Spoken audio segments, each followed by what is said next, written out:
When Think the government real, and that's a big deal. I'm singing from a heart, Good afternoon to those joining us here on the 9th of September. We're down here at the City Market Conference Room for another statutory meeting of the Georgetown Mayor and City Council, which is scheduled to start at 2 p.m. It is 13 minutes after 2, and as you can see, the mayor, the deputy mayor, quite a few councillors not here, several PVP councillors here in the chambers already. However, so far only one councillor from the PNC councillors have arrived for the statutory today. As you can see, the admin staff are here, along with some other persons from the city constabulary. You have some PVPC councillors here sitting, waiting for the statutory to begin. And as you can see, just the councillor sitting on the end representing the PNC. And also we have arriving here now late as usual, Clayton Hines arriving for the statutory. So we will continue the live here as we wait for the mayor and the PNC councillors to arrive at this statutory meeting today. They're trickling in slowly but surely. I guess this is the importance of the people's business of the capital city. Nevertheless, we're here, we're live. I see the town clerk is already in position as well, waiting for the start of the meeting. So that's town clerk Candace Nelson sitting at her desk, waiting for the meeting to commence. Several other admin staff here, but yet to see the arrival of the mayor, the deputy mayor, and quite a few of the PNC councillors. So we're gonna leave you with some music as we wait for the commencement of the statutory meeting for the mayor and city council for today, the 9th of September, 2024. One Guyana, I love Guyana. Guyana, my country, my home. The only place I call home. One Guyana, I love Guyana. Guyana, my country, my home. The only place I call home. Hey, hey. Guyana is nice, Guyana is fun, Guyana is clean, Guyana is green, Guyana got oil, Guyana got gold, Guyana got young and Guyana got old. I ain't talking no more. Guyana got things, we growing wings and developing things. The government real, and that's a big deal. I'm singing from my heart, Guyana. I love Guyana. Guyana, my country, my home. The only place I call home. One Guyana. I love Guyana. Guyana, my country, my home. The only place I call home. Welcome to Guyana, land of 6 races, 6 different faces, and we all live in love. Guyana is a beautiful country, no other can compare. Got everything right here, so no other can compare. Guyana is made up of so many natural resources. We don't need no forces, cause we got enough resources. Let's talk about bauxite, gold, diamond, and rice. We got it right here. Guyana ain't going nowhere. We got enough. So guys, share the live, share the live. This is City Hall statutory meeting for September 9th, 2024. So share the live. One Guyana, I love Guyana. Guyana, my country, my home. The only place I... This is Quincy Anderson. You know I love my country. There's no other country better than mine. Welcome to Guyana, land of 6 races, 6 different faces, and we all live in love. Guyana is a beautiful country, no other can compare. Got everything right here, so no other can compare. Guyana is made up of so many natural resources. We don't need no forces, cause we got enough resources. Let's talk about bauxite, gold, diamond, and rice. We got it right here. Guyana ain't going nowhere. We got enough oil too. One Guyana.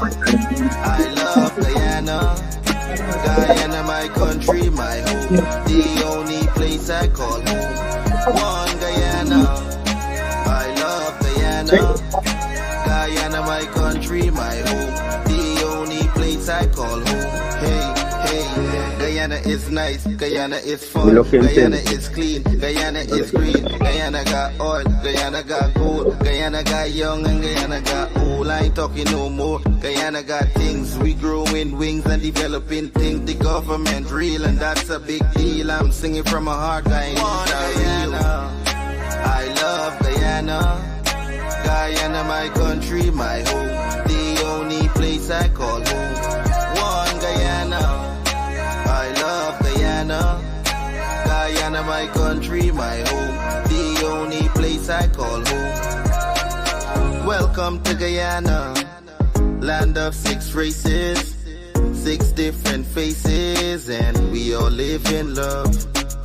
Guyana is a beautiful country, no other can compare. Got everything right here, so no other can compare. Guyana is made up of so many natural resources. We don't need no forces, cause we got enough resources. Let's talk about bauxite, gold, diamond, and rice. We got it right here. Guyana ain't going nowhere. We got enough oil too. One Guyana. I love Guyana. Guyana, my country, my home. The only place I call home. One Guyana. I love Guyana. Guyana, my country, my home. The only place I... This is Quincy Anderson. You know I love my country. There's no other country better than mine. Welcome to Guyana, land of 6 races, 6 different faces, and we all live in love. Guyana is a beautiful country, no other can compare. Got everything right here, so no other can compare. Guyana is made up of so many natural resources.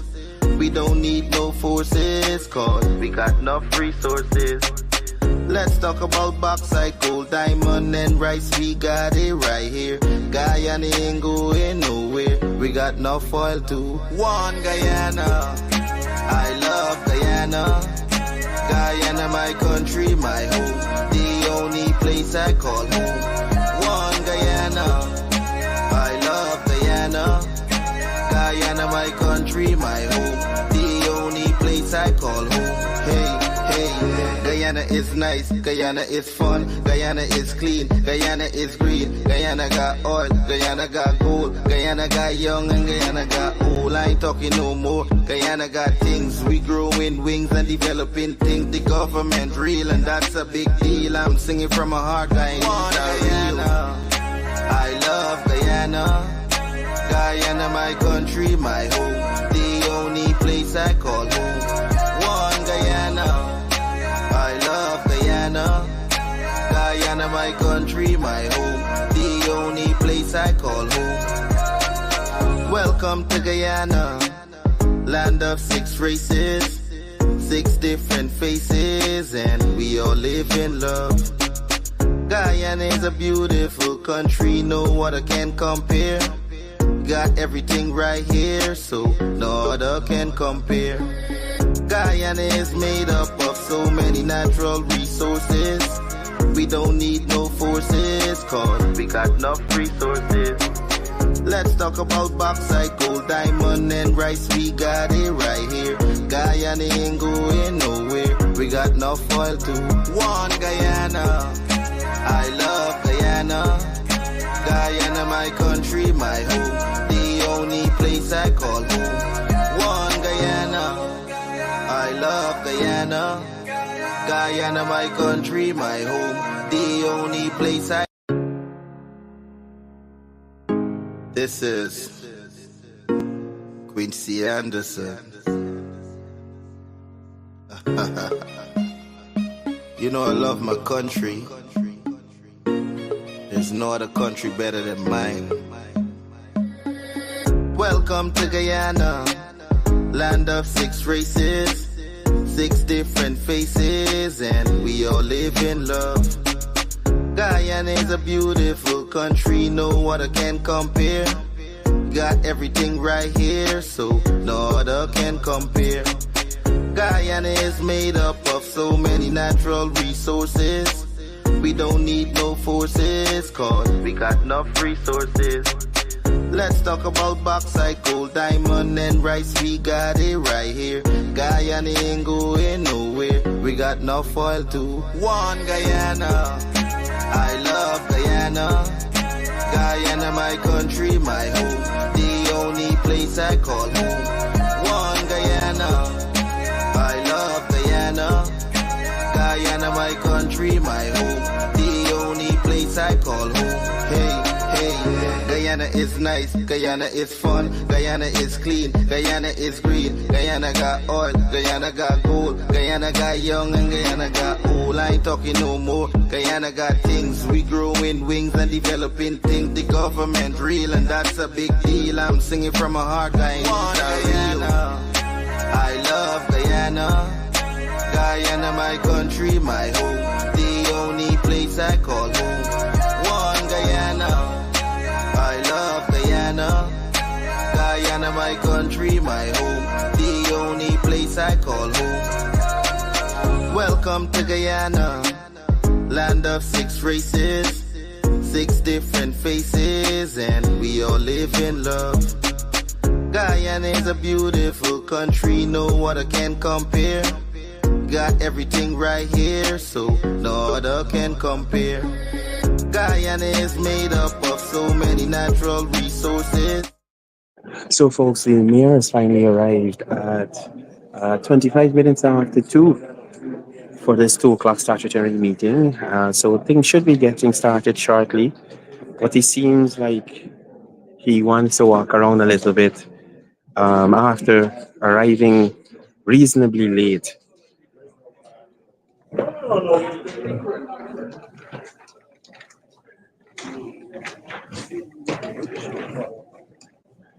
So, he's just standing here.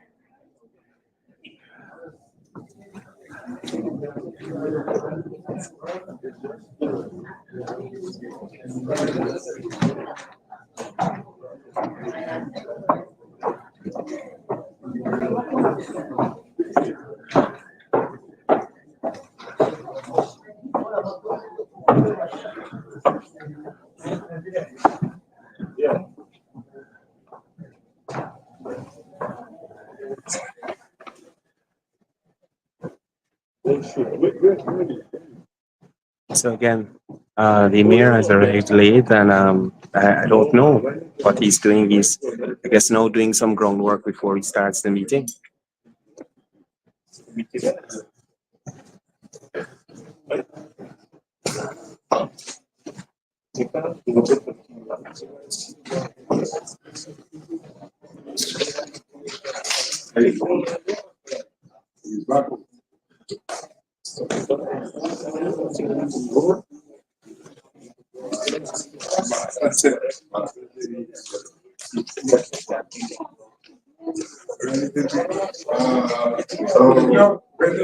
We've seen the arrival of several other PNC councillors.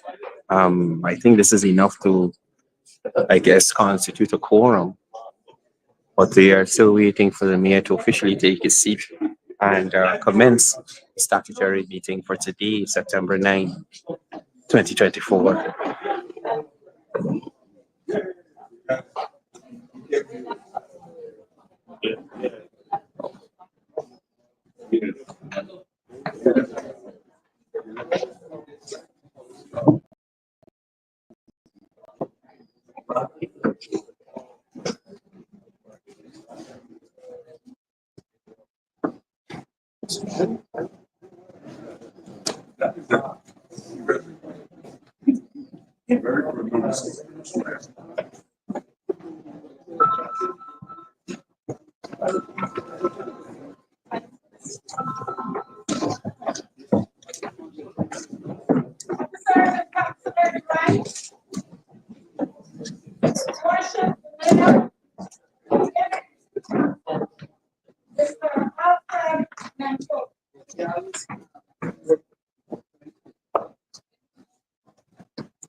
Almighty God, who thine infinite wisdom and providential goodness has appointed ruling authorities for the welfare of society and the just government of men. We beseech thee to behold with thine abundant favor to us, thy servants, who thou hast been pleased to call to the performance of such important trusts over this city. We acknowledge, O Lord, our dependence upon thee in all things, and our inability to execute truly the duties on which we are about to enter without thy divine assistance. We therefore pray unto thee to endue our minds with wisdom and knowledge, and to impress our hearts with a deep sense of fear of thy law. All which we ask in thy name. I pledge myself on all ways and the glory of my country, to be obedient to the laws of God, to love my fellow citizens, and to educate my enemies towards the happiness and prosperity of God.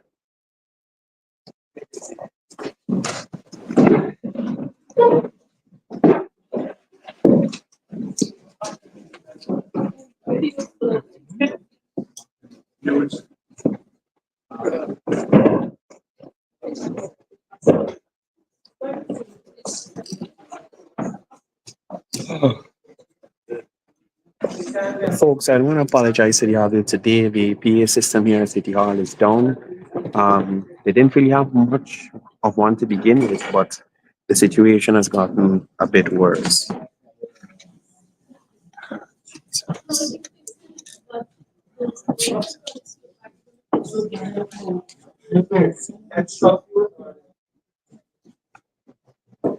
Sir, what he reported to me today is that the fuse, again, they need to be changed, and there is need for a power surge. He said that he's going to send me that report today on what is happening with it, but he couldn't fix it because of the fuse. Yes, sir. No.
Still looking at solutions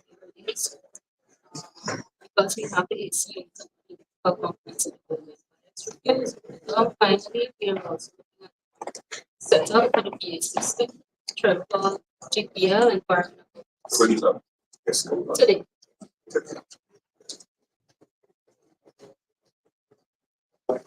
At least I got this.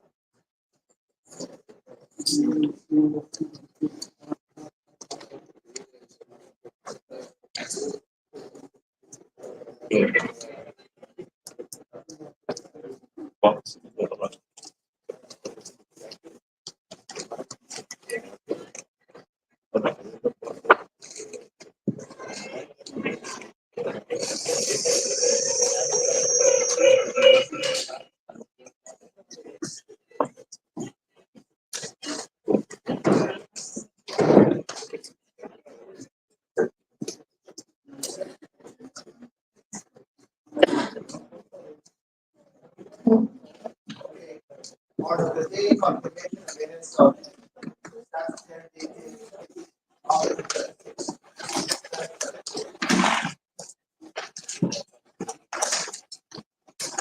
one, omission and distortion correction.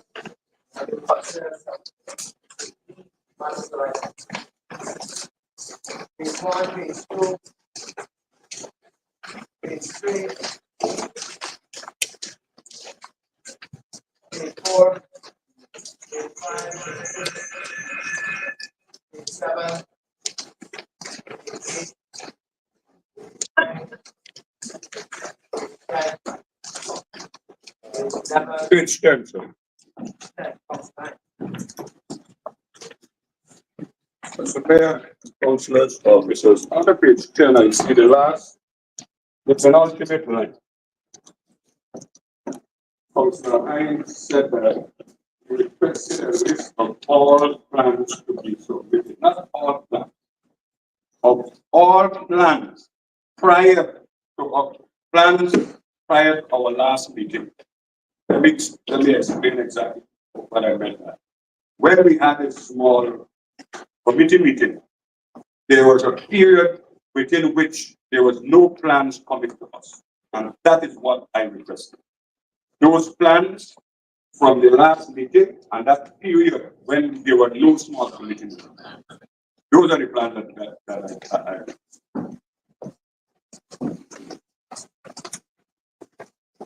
So, clarify that, right? Yes. Page 11, page 12, page 13, Page 13. Mr. Mayor, I don't know, but you can help me. Because I'm not particularly clear as to what we mean by the statement, or it was not kind of part of type of problem. The mayor said that there should not be reparation and asked what the church staff was responsible for. I'm nowhere clear on the close understanding exactly what is being said. Fourth paragraph. That's the fourth paragraph. on page 13. On page 13, fourth paragraph of the top. The mayor The said, mayor said, Oh, yeah. Create base and it.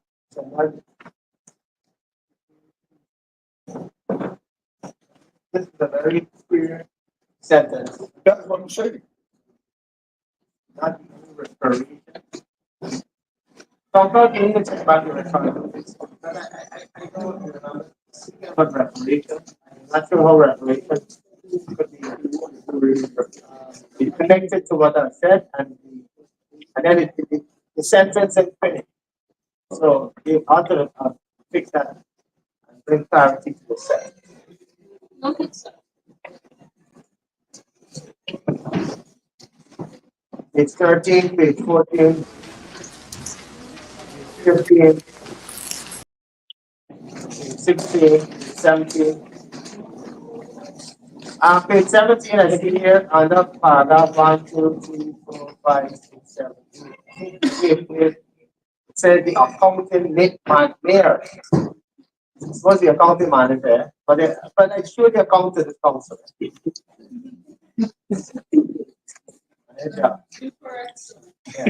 Correct. 17, page 18, page 19, page 20.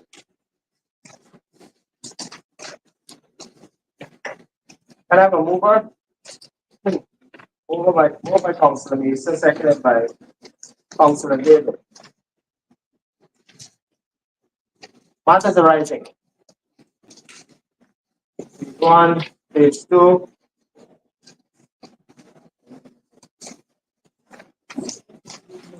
I know the billboard issue came up for discussion. I'm not sure that we will go through any major discussion of it today because it was part of a city works committee meeting where a number of items were fleshed out. So I'm not sure that we sit with this issue today anyway. So let me hear from that. When that matter comes up, it's that page 4.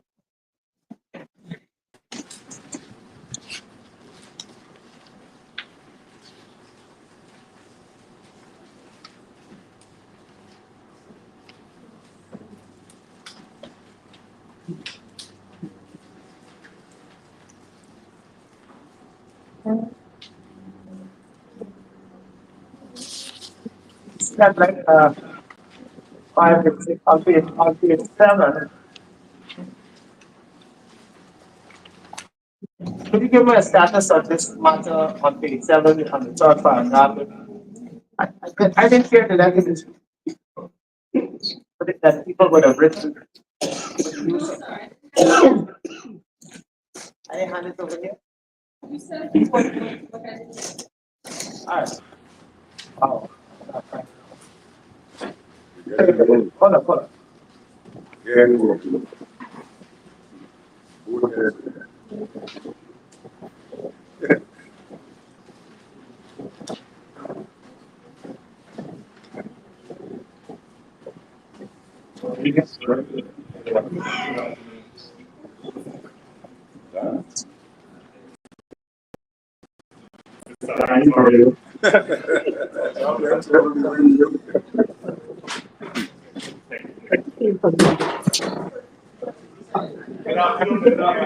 How are you?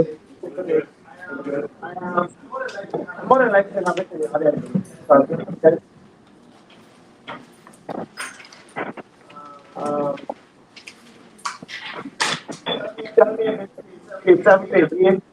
The status on the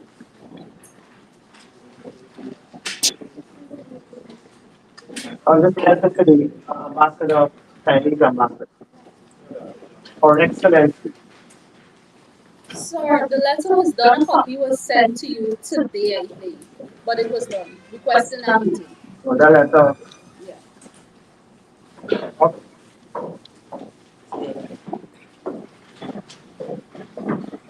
Smith. Yeah, go ahead.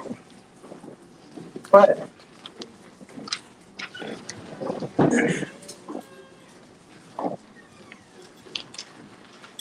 Mayor Council's officer.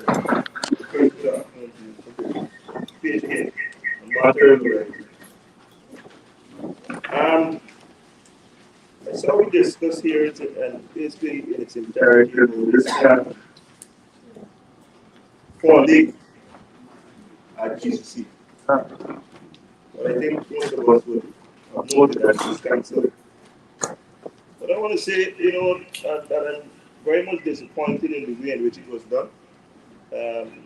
Just a mere day before, I think this was a good opportunity for councillors and also officers to mix and mingle, to develop that sort of working relationship, so that we can hear from them also. Because I'm pretty sure once we had mixed and mingled with them, we've gotten an understanding of what transpires on a daily basis in terms of how they carry out their function. So, just some clarity on why this. And I noted in the decisions in the column a specific reason why. Because of a voucher or something. Yeah. I don't know about malfunction. I don't know. But a voucher wasn't signed. I find it to be, a little off. I think it was really a good opportunity for us to have that sort of, relationship with building. I believe it was postponed and I don't understand. What did it say here? We should have had the event. Yeah. Somehow or the other it didn't happen. No, there's a specific reason why it didn't happen. Not some or the other. It's for The voucher wasn't trying to be the thing. Not specifically so. Not somehow or the I other. also did indicate that the weather forecast was. I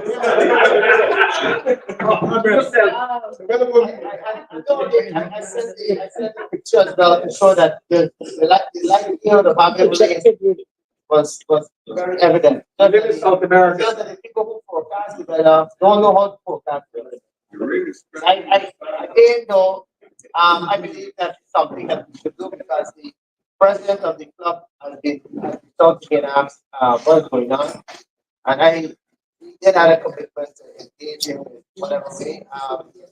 We will continue to seek to have a day. I believe there's a holiday coming up as well. I know you would like to have a working day kind of a arrangement, but we could, if all of us is in agreement, I'm sure when that holiday comes up, we should make it a holiday event.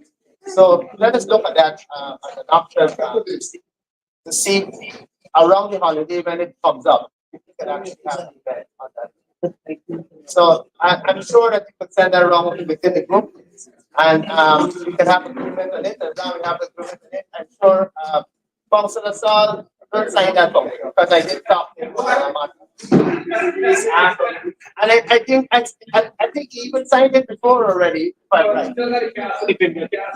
yeah, signed that something like that. Anyway, it will happen.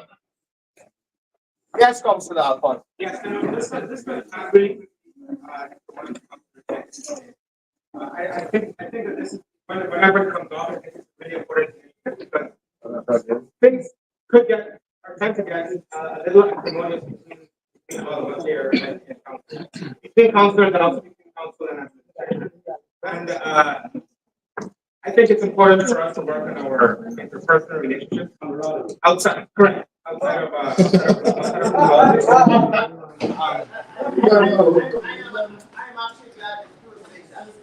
yes. Happen and we have that learning in this case, remember we have it at pretty much where the councillors in this case not one councillor. The councillors will play a match against the administration. And we'll want to see both sides of the aisle coming together to form as a team to be able to make that kind of representation. So we want to become one side of the other. We want a combination of us to be able to compete against the administration. So I'm glad that you're the one who's representing for that. And I'm sure that we'll be able to have that kind of camaraderie that as you speak about. Yes, I just want to say, I know that at least for maybe things can get a little heated. But you know, Mr. Mayor, Mr. Alex knows.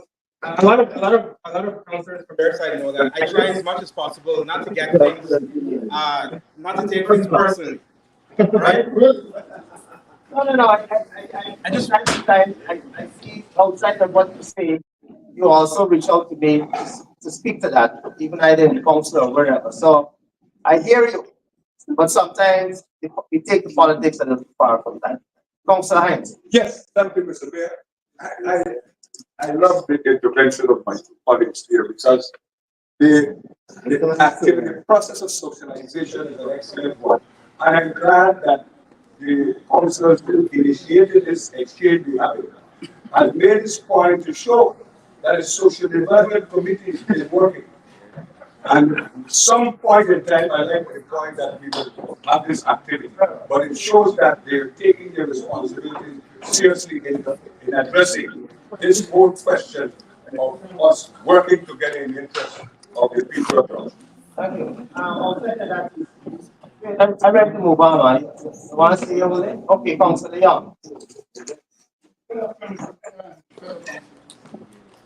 Mr. Mayor, all the time we as councillors are trying to prove, administration is so often doing these things. Why not councillors, why don't we take the lead in? And look at how we sit. Look how we sit. We are to make the lead. We don't need officers to have a day for us to get to know each other and be better with each other. We don't have to need that. So we could do that ourselves, Mr. Mayor. Decision at the council. Another person leave them out. No, that's the point. The concert was have a Decision. As a matter of fact, I'm not sure who was. I'm not sure if it's dancing or whoever. But somebody I spoke to, someone mentor, who arranged no match to some council. We could coordinate the councils together and play against other people and do those matches wherever. So it's not the case where you need it to be formal. But in this case, we start off with this particular one to have the camaraderie among the officers or the administration and the council. And the council also challenging the administration to a particular match, and we'll take it from there. But let us at least be the first step in that direction. First step. TC, just underneath that, is still on page 8. They have this thing when you talk about pre-qualification of contractors and so on. I'd like to start with that and where you actually do this. We have to send all this stuff to qualify. I have some information here in a previous council here. We would have done such a thing. So even if you can't find it, I got the information to speak to that. So we can start fast tracking this kind of a thing. Sir, I would appreciate any information that you have, sir. That is something here. So I will share it with you. Maybe tomorrow, who you'll see a setup, one area. Or I'll send it out to probably, just remind me. That is good. All right? Okay, sir. So maybe you'll be able to find where you would have done such a thing before. Oh, good. Hey, just to move off page 8. The mayor said that he would acquire additional quotation for uniforms. I just want to say that it might be that our council, a mayor, should not But be. let's take a page before you go forward. Even though this was mentioned, I believe it's either comes to a young or someone in front of their got up. I'm not sure if it was administered, but they got up and I was thinking about who was for somebody in Lama or something like that. Would be and he suggested that he would get that information and share it. It's not that if I was willing to get someone to tender for this. It was a case where I know someone and the council got up. And he said he know of the person and he will get that information and share it. Perfect. With the top pro. That aspect of the fact. Yeah, but it's not. But right, it should have The been. minutes capture is. Right. I agree. So, That should have been in there. so if I'm reading this, I'm seeing that. The thing is, but now we clarify, and I think our council wants to brief us on what happened there. So I shared the number with Mr. Gabor. Unfortunately, that company is out of business. They're no longer doing it. Who was it? Glassford. Oh, they no longer. She's no longer doing it. You mean the father, the father, No, the daughter. but the father is going to do that. Well, he called, I gave her the. So let me get the. If you guys are that information, I will share. I think the daughter no longer probably works with the father, but the father has been doing that kind of thing forever. So I will share that information and let people provide it. Noted, sir.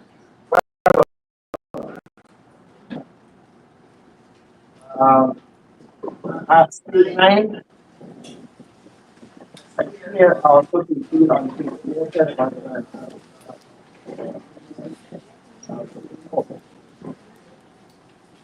you were talking about this stuff basically. Go and order the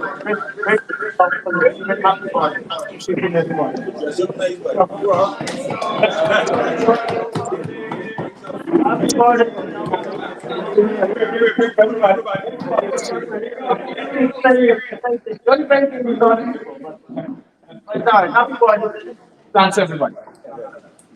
All right. It's nice to see. We talk about an analysis of what's been done for that talk. Any work has started on that part yet?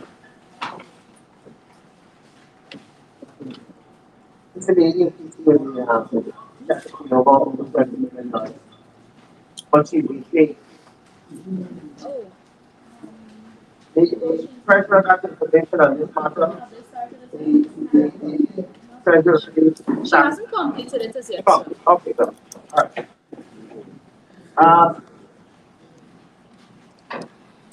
Let's go down page 9 and start concentrating on it. Decision 572. Mr. Boston should have spoken for this matter concerning the acquisition of this school. Mr. Boston is here. No, sir. Standard that is Mr. Venture is here. Mr. Venture.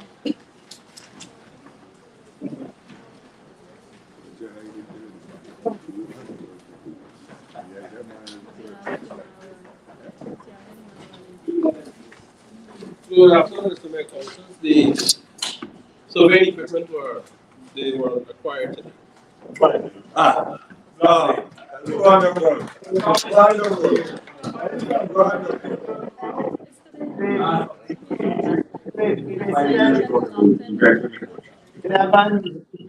While we are on this, for page 11 now, the confirm, this is like 1, 2, 3, 4, 5, but 6 or 7 paragraphs of the bottom on page 11.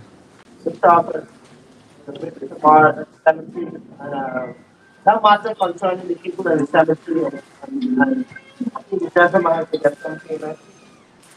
Again, Boston supposed to report to us what's going on with the remaining balance. Although there was a part for variation that's done, then we have to look at the additional project. Could you shed some light either to you or the engineer of the contract? Sorry, you mentioned something about additional project. No. Additional, whatever we choose to do, we decide on it. But what we're talking about is there's a remaining balance to demand, and there's also some aspects that there was a variation that was identified while the man was doing the job by the project engineer, which was accepted by both, I believe, Mr. Foster and others. And I know for a fact the contract itself spoke about you or the engineer giving rise to any variation. So I believe it was reported to the engineer, and I think at some point we'd like to know what is going on. Aspect of the variation and the remaining balances. And before we even look at what else we'd like to do, 17 payroll plans to have more minutes available for the So the balance from the initial contract is being processed. However, sorry, I have an issue with the variation aspect of it. I've been speaking with the engineer about that, and they too have shared their concerns because, sir, Mr. Cargill is clearly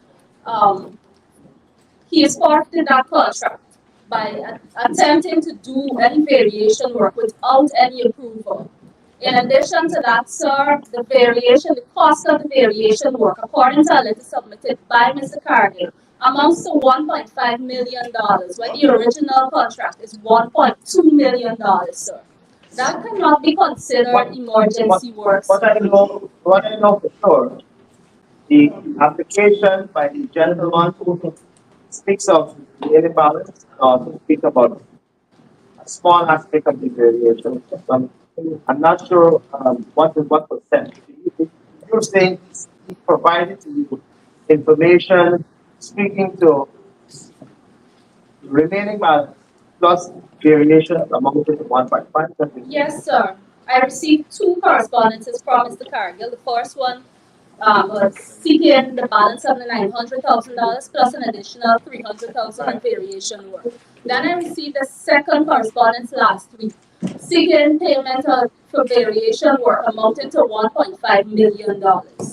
When I asked the engineer, they said that they did not give approval for any variation work because the contract did say that any approval for variation work must be done in writing by either the city engineer or the top clerk. And we did not give such approval, sir. What was further discussed at the finance meeting last week? So what is the balance remaining and what is the first request, which the when you try to enter the cemetery, that's what there is that which amounts to about 300,000. And I am speaking about that. I don't know about any additional work. If you're speaking about that at this time, then you will be able to give any other thing outside of that. I think we were able to clear that sum at that level to allow for the man to be honored, and that then we will look at anything else. Maybe we have to go to contract again for further work. But the work that the man did sum up to 900,000 that is the remaining balance, and the 300,000 that is a variation amount. So that is what I believe should be something that we should be considering. Councilor Shaw, could you shed some light on that? Yes, Mr. Mayor, you know, listening to the EC, practice as we were confronted with a crisis, and the work had to be done. I understand the requirement. So the contractor was on the ground. I spoke with the assistant engineer, and it was clear that the gentleman would do additional work. Man has done work. Whatever are the shortcomings, let us fix it and move forward. Here what happened. At this council, we have a problem. You know, I would be very, very candid and frank. Some time ago, I stood here and I said, what we need is a radical intervention into the systems at this council. So it is the most dysfunctional this system model I have interacted with. And I will be very candid about it.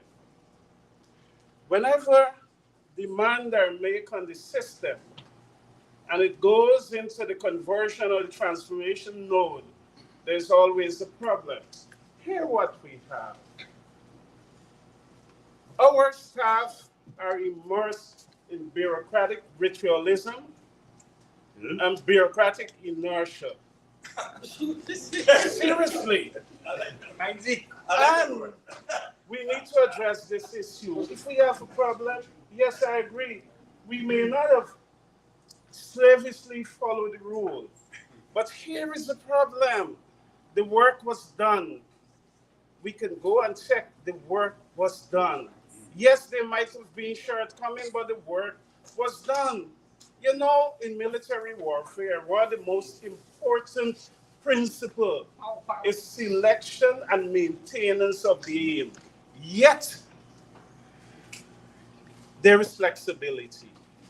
We cannot slavishly hold on to rules that will prevent us from attaining our goal. There are times when you're allowed to where you can flex. And I think in this situation, given what was obtained in the burial ground, there was no space to bury people.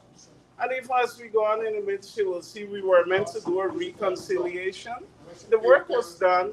Yes, we agree the rules may not have been followed slavishly, but we know the work was done and nobody's trying to cheat the system. So I would want to submit. I didn't hear that. Did I hear something?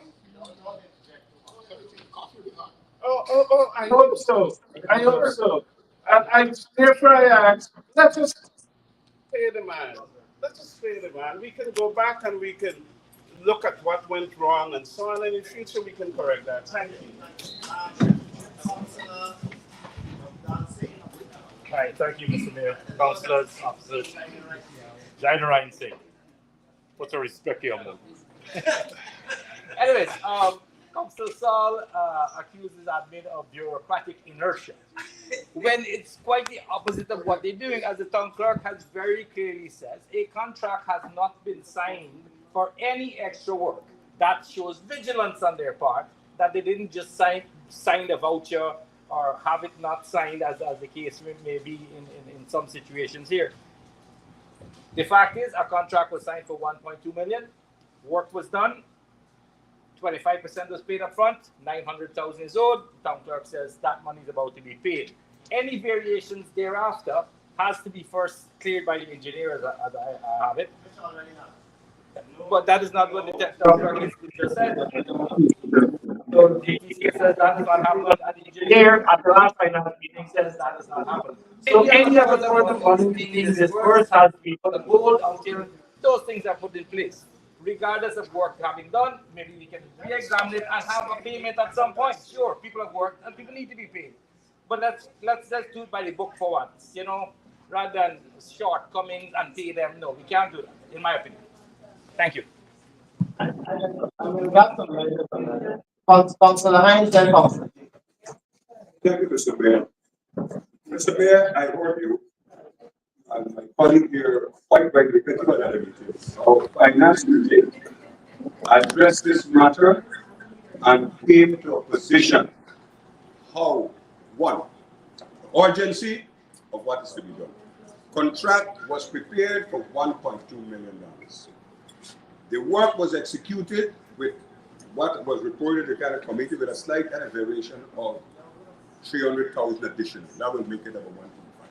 What happened is that what I have deduced in the engagement, that this gentleman, and based on whatever exchange he may have had with the engineer, went ahead and do additional works.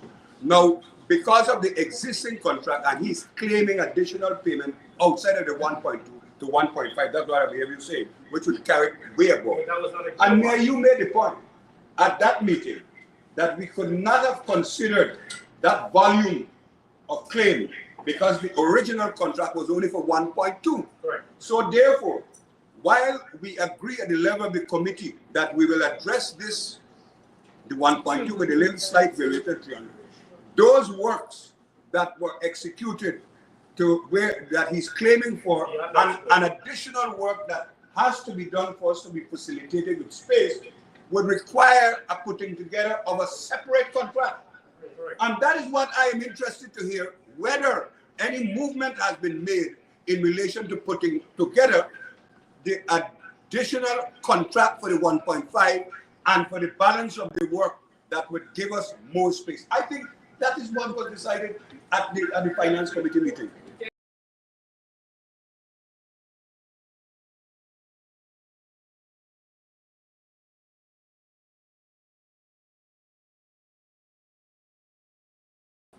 You know, sometimes we hear a lot of noise, and you hear that certain councillors are trying to stymie the progress of this council. But it's not that, Mr. Mayor. It's a process and procedure that needs to be followed. Because, Mr. Mayor, if you go through these minutes or you go through this agenda, a particular councillor will always speak to principle and law and actions that are unlawful. And I'm very surprised to hear that particular councillor stand here this afternoon and try and justify extra works, variations to a particular contract, which when you read the contract, it speaks to if there's any variation, it needs to be approved by the town clerk and also the city engineer.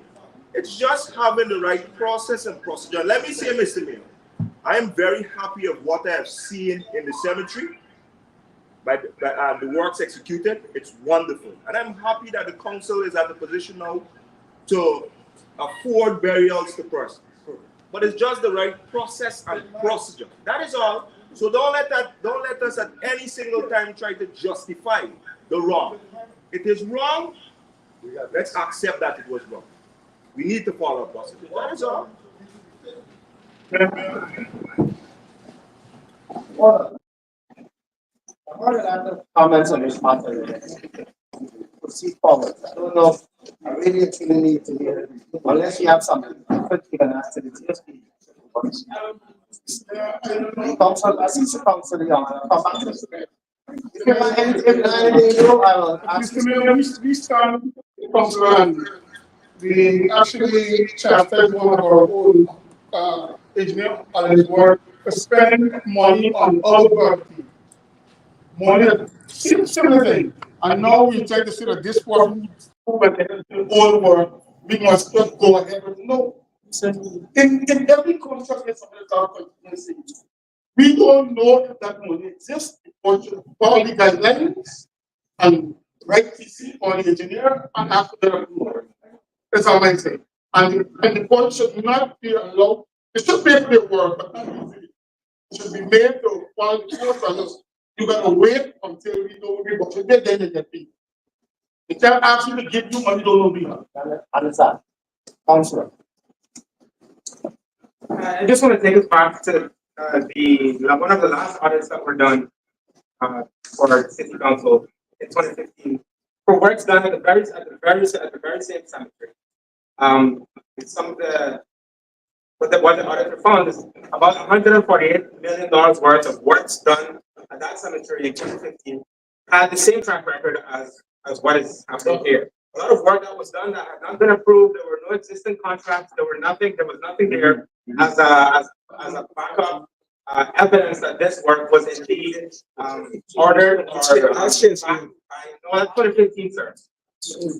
Talking about 2015. Go ahead. All right. So please, this was one of the highlights of that last audit that was done, and I see us already going back down that road on the very same side. Please, I wanna urge all of us in this council to be cautious. Okay, the fact remains that we follow procedure and we allow for the people to be contracted before we met them. But the issue is relates a small variation and then there's some additional variation. In the interest of transparency and accountability, TC, you'll pay the money $900,000, and then we'll arrange to have another contract concerning other works, additional works to take with that, and then we'll look at that to deal with that. I believe the job speaks of what all other work that has to be treated with and done to bring this place to a level where we have to sort out. My original thought, because that I didn't really speak about it when this matter was being discussed about this 1.2. I always thought that $1.2 million going to carry the dragon line there is 1.2 stuff done already. So I don't know where we end up with that conservative look on this whole issue. And it's not even 1.2 million US, it's 1.2 million Guyana dollars. And I know if I really start talking US dollars, so I might start talking directly to the government. So we can get into the room. So let's focus on this issue. We said $1.2 million. We got a balance of whatever, and let us look at a new contractual arrangement concerning the additional work. Let us have those work out designed and sorted out, either led by the engineer or led by the man who was part of the contract while he was on leave, which is Mr. Boston. And let us speak with this issue. In this case, I would want to believe because Mr. Boston was the one who was treating with it while the engineer was on leave, I believe he should continue to treat with it to sort that situation. I see the engineer putting up his hand, but I didn't really want to. No, engineer, I'm fine. But I'm bringing clarity here. But you want to ask something? Come. You see that the engineer. I try to move on and done with this thing, but you want to understand that we're doing a new contract for 1 million, because from my understanding, there seems to be two variations, one for a 300,000 and another for 1.5. We're doing. No. The contract said just now that the total variation was 1.5. That's the second letter that he submitted the first letter, Mr. Cargill submitted the first letter, requesting the balance from the initial contract of 900 and 300,000 payment on variation. Then lastly, he submitted a second letter, requesting payments for variation work, totaling $1.5 million. My point is, on one piece, as well as the engineer, clear up exactly what that variation is. If it's 100 plus 1.2, we'll take it 1.5, or if it's 1.5 and 2. That's not for me to figure out. I'm not a technical person. This is something that the engineering department could fit with to establish. And it's not even a variation issue. We are moving to have a separate contract to fit with the additional work that has to be done there. And also additional work that we need to look at, because personally, to really and truly clear that area to give you enough space to have enough burial, we budgeted in our budget for around $60 million for the year. The reality of of bringing the area to some level of organized place for burial, you need to spend some money. You ought to spend at least $10 million on such a project. But being going down the road, then we also have to figure out what our purpose has and so on and so forth.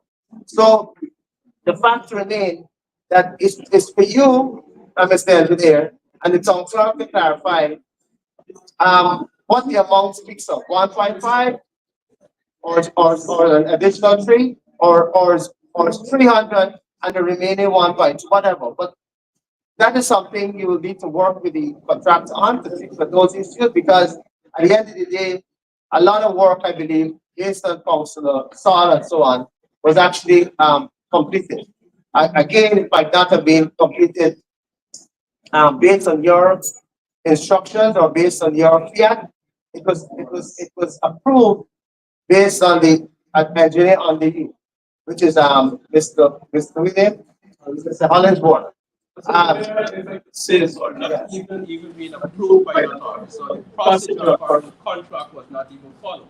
Meaning that you cannot do a variation and then come and tell me what's the cost. It is very clear in the contract. The contract, if you have or you implement anything, there's supposed to be first a written letter from that contractor indicating this is what is happening. Then both parties has to, that was not done, sir. No letter was, there's no official correspondence. The condition of the contract is very clear. Then they're supposed to have the two parties meeting together and agree on a price. But in this case, it appears to me that the contractor seems to be directing the basically the administration, by extension the council, by doing the work and then forcing for us to pay. And in this case, sir, if we're going to look for going forward in terms of contracting out or doing additional contract, I'm suggesting that we do it the right way in terms of have other persons come on board, sir. Have an open tender, because I am reminded this council that it is with this same council who made a decision as it relates to the admin building, that for a particular matter, which an officer, the assistant city engineer, to go to the police for investigation, and we have to take precautions. So the council can forcing us, sir, to do things, and then when it is done, the officers are being backlash for it.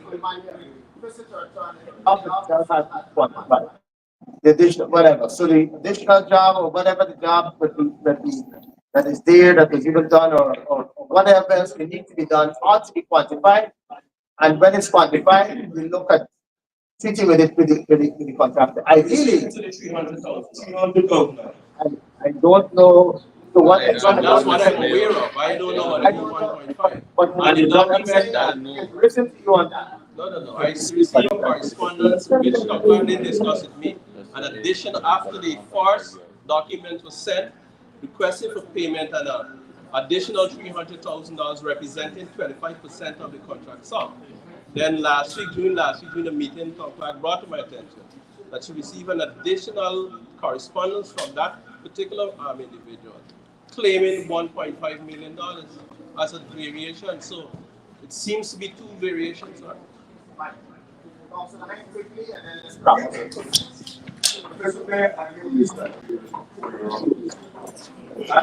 I said, what is happening here? And I hear you. Quite frankly, this $300,000 variation that occurred after the work was going on with the man claim for the other business extra thing. Now, we agree clearly there has been, the point here is that the work that was done totally in relation to what that money was for, been quantified to 1.2 plus the 300,000. Additional works were done, which were also evaluated and quantified. We cannot pay nobody on that unless there's a new contract. By who? No, here this now. The new contract will take into account that. That's what the finance committee said, plus additional works that are to be done. I hear the engineer say that we must go to tender. Look, I don't want to go historically on this matter, but I'm saying, yeah, but I'm saying that we just need to get a new contract with it. There's more things to be cleared. Thank you, Mr. Mayor. Let me just clear something up because we had a site visit at the cemetery, and the engineer at that time, Mr. Hollingsworth, brought to our attention that there are variations. Tom Clark was there, Councillor Ellis was there, Councillor Fraser was there. And it was even said that it was amounted to somewhere around $300,000. The town clerk at that time, because we had a little circle meeting, town clerk at that time said nothing came to the city engineer because Mr. Boston was there. He said he was unaware of this. Nothing came to the city engineer at that time. Nothing came to the town clerk for the $300,000. At that time, it was mentioned the process and the procedure for. So if we're going to speak to another 1.5, after the fact that we had the meeting in the cemetery and it was disclosed there that this needs to be done, I really have a problem with that additional 1.5. I can see with the $300,000. Why I'm saying this because when I was there, he saw us. He showed us the extension, and he said to us that it will accommodate 400 to 500 burials. So this 1.5 million, nah man, it's pretty really weird.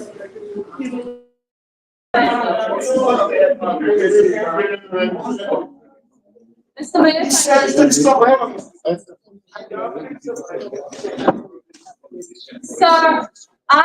on that same day of the site visit, when I went back to the office, I did write Mr. Cargill, asking him to desist from any other works that were not approved. So for him to now request $1.5 million, that is the reason why I say I have a problem with it, because I told you not to do any further works that were unapproved. So, sir, I have a problem paying $1.5 million. Stand with you on this, and I stand with you on this. And I said that earlier, that if anything else should happen, it's going to happen after the fact. And I said it in the finance committee as well, that the initial job, the initial job is a certain amount, but the variation can't be more than the initial job. That don't make sense. Absolutely no sense. So it's an issue where we have to, based on the contract itself or the contract term, clearly stated that they have to get clearance from the town clerk or the city engineer to move to anything else, or either they have a variation, they have to clear it. I think he did that. He did that on his own recovery. The fact remains that we will have to do a new revaluation, a new quantity. You have to establish what originally were the parameters of this job and what else it turned out to be. If we look at that job and quantify it based on the engineers, thing, and that's why we're saying that the engineer who was present, but the engineer who was present in this case throughout that process is Mr. Boston. Let him treat with it and report back to the city engineer, the chief city engineer, because he was the one acting at the time and would have had relations with Hollingsworth, would have had relations with the contractor, would have had relations with the council, and that kind of situation. And the position I will take at this time is that Mr. Boston, who will be leading engineer on this particular project, be the one to look at the quantification of the thing, understand all the factors that happened around this issue, and report back to the city engineer and yourself so that we can make a decision on this matter. And anything going on or going forward, as Mr. City Engineer suggested, he'll go to public tender and treat with those matters thereafter. So I think I'll put that issue to rest. All right. So in that case, Mr. Boston will be the one who will get back to that. Page 11, page 12, page 13.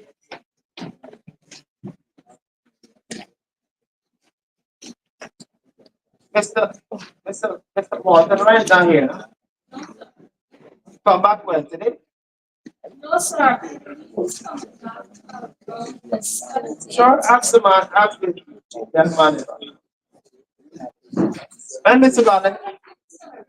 Not today? No, sir. I reached out, no, I reached out to him and he said to me, sorry, man. Well, it's legal. Which whenever you follow back today. I just do. It is nice.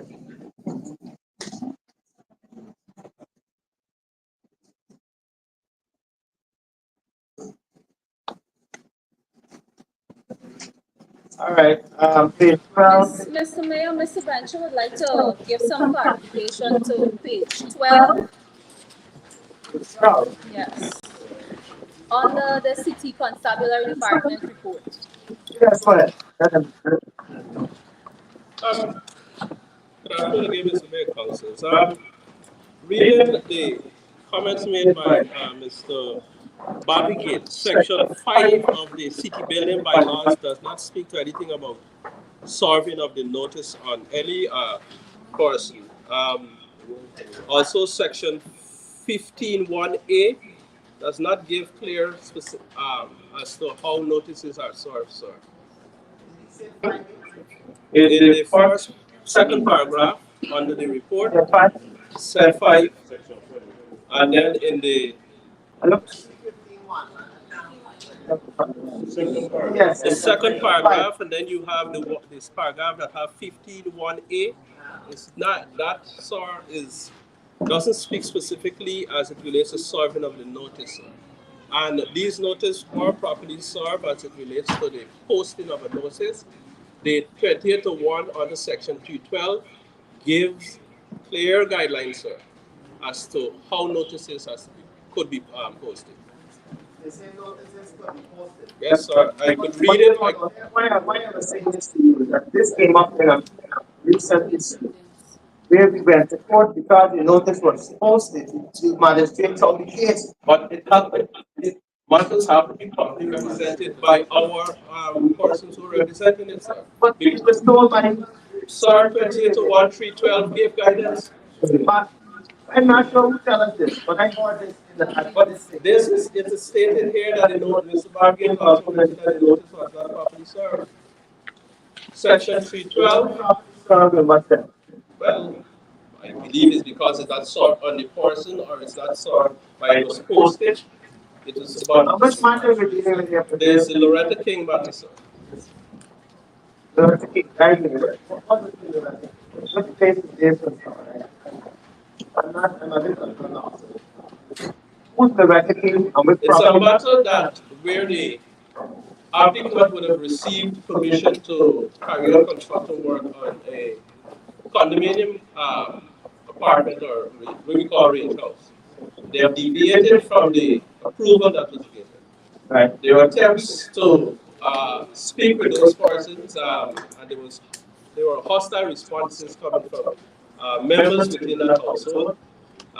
Even when we went to serve the notice, the building inspector went to serve the notice, she received a hostile response.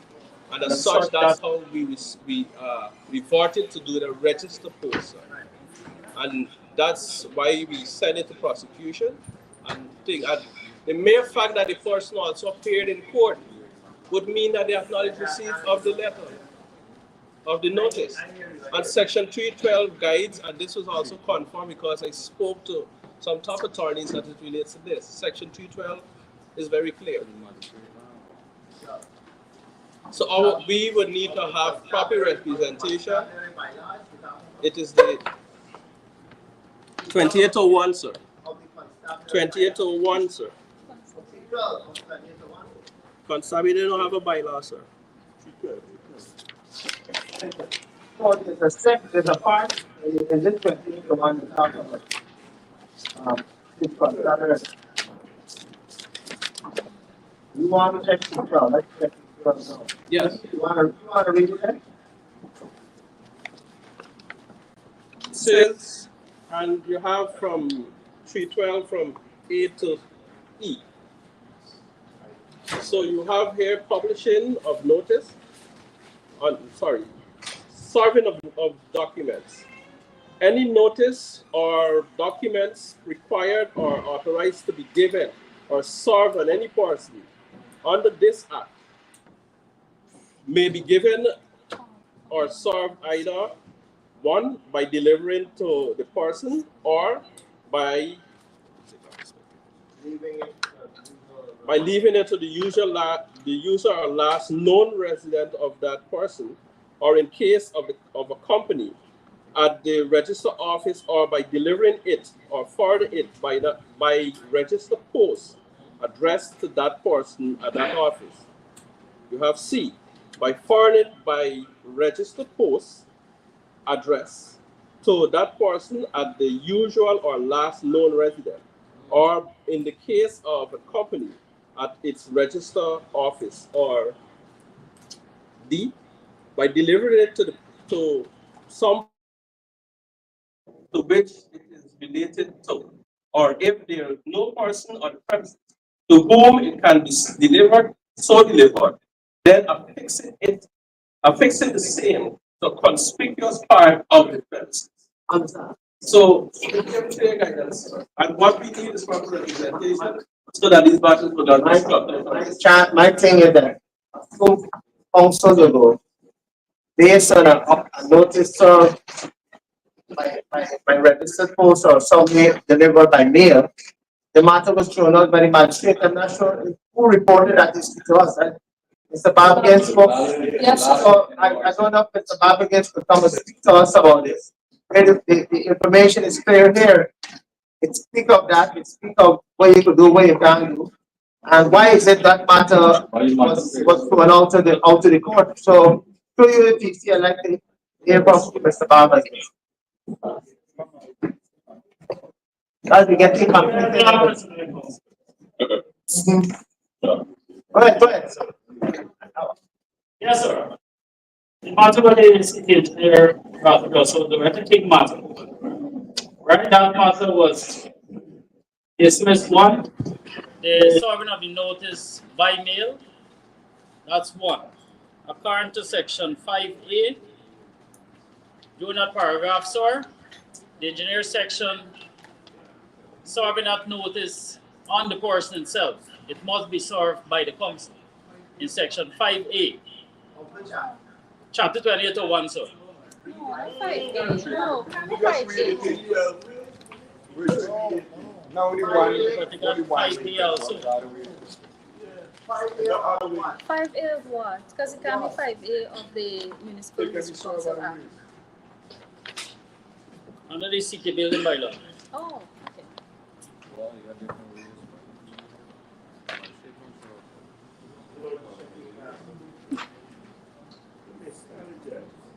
Go ahead. Continue.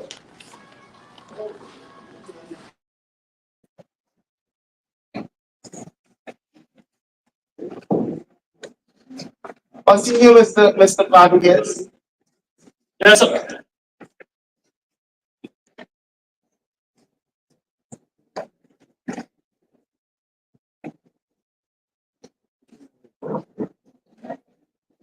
Yes. Just 5E.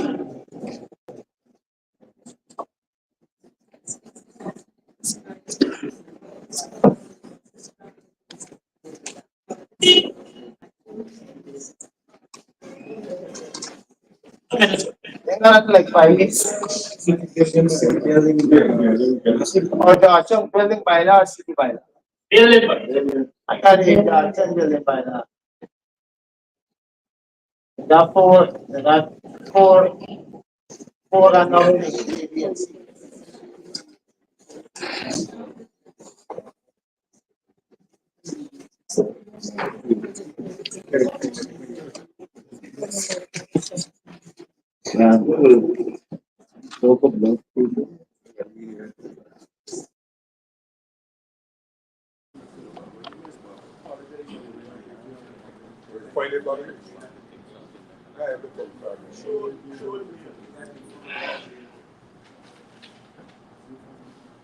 Can I show you, sir? Yes.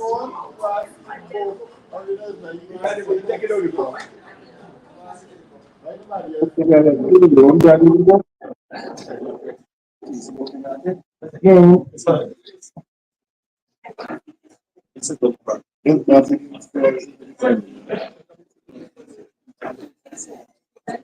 you go to see.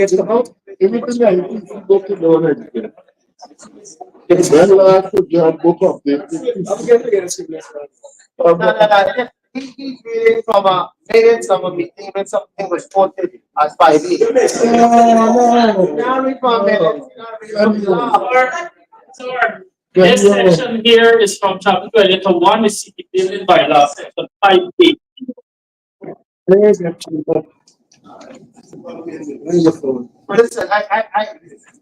it's not under 5B.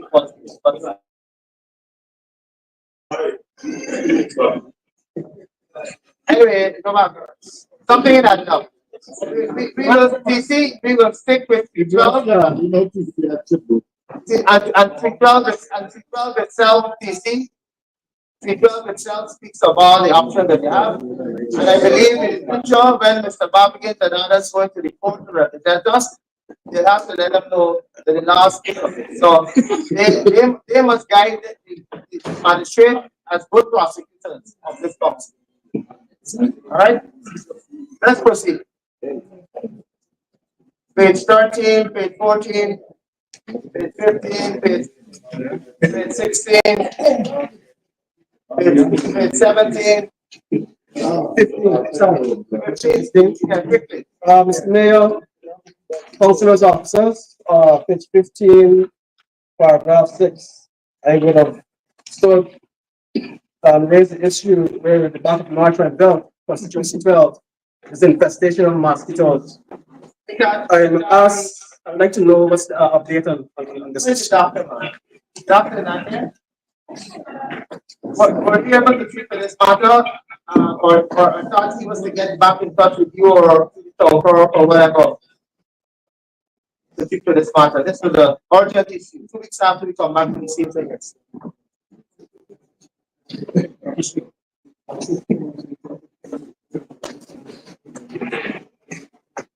Yes.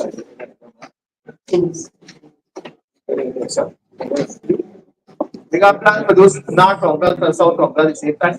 Sir, Miss Allen is going to be contacted in relation to visiting the area and see how best we can assist. Mr. Mayor, you know, I really don't understand.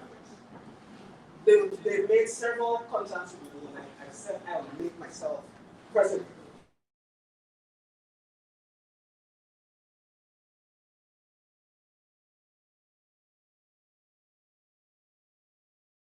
Side of contact with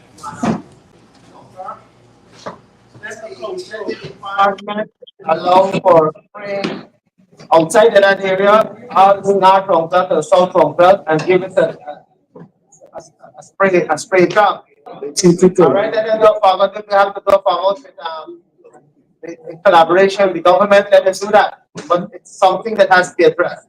But let them make contact with Mr. Ting to identify the particular area and see what we could do immediately as a stopgap while we look at the bigger problem. Okay, TC? Yes, sir. 15, 16, 17, 18. Baba showing me some minutes. There's somebody says something from your worship and down to the fight. Then I love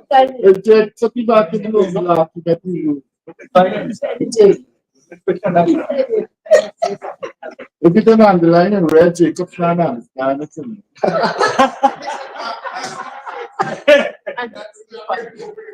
I see another 1, 2, and I see this is the issue. Right, what? All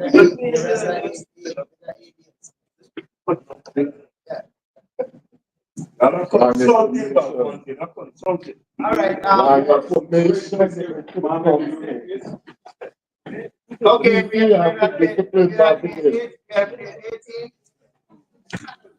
Page 19.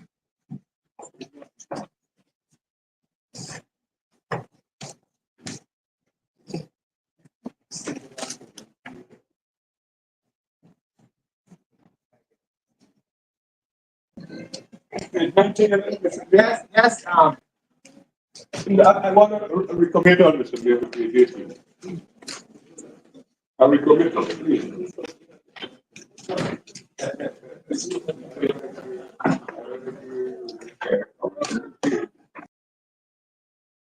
Thinking about this PR issue.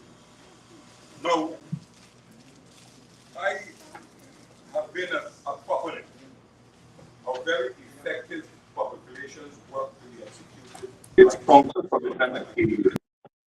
At the earliest stage of my engagement here, I tried to really put in place a mechanism whereby the business of this council and the work being executed by council in all the constituencies is addressed in a way where people will know what we're doing and just don't level accusation.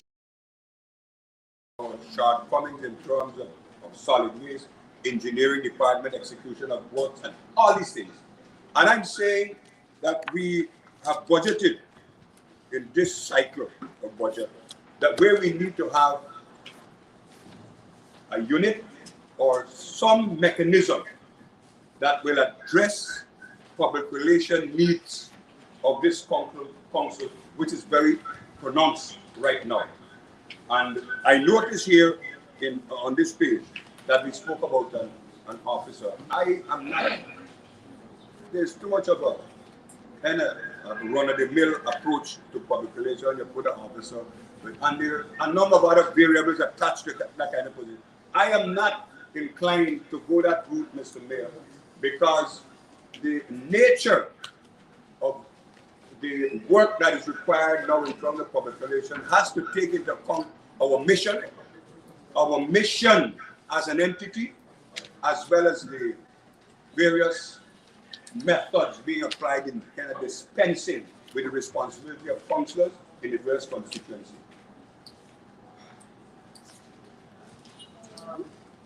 Thank you for that contribution. Go ahead. No, go ahead.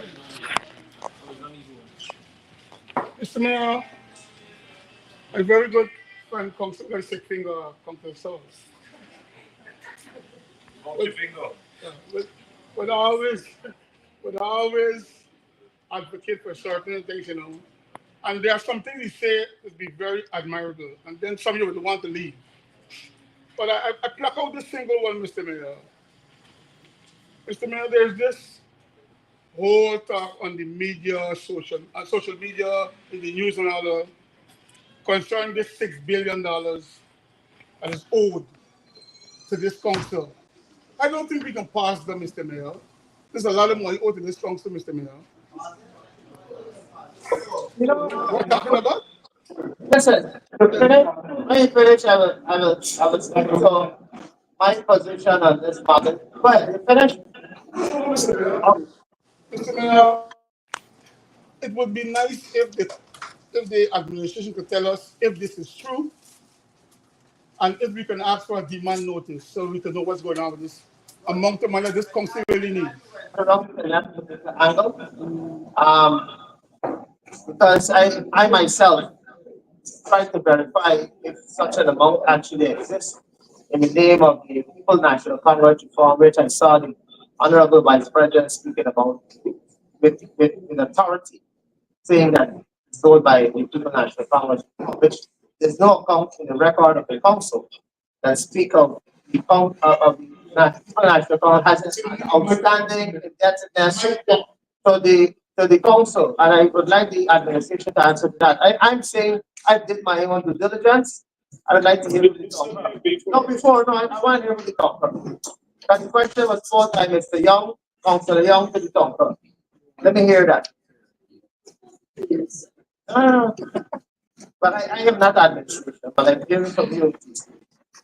So I don't have the information. Wow. So I cannot.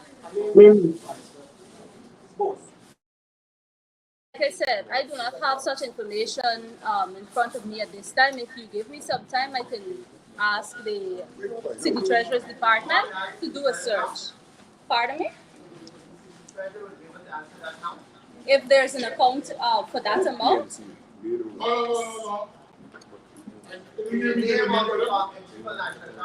My question, Mr. Mayor. Who's that? I see big saying that's not also council. The article signed by him with his name, People National Congress, they for almost 6.7 billion.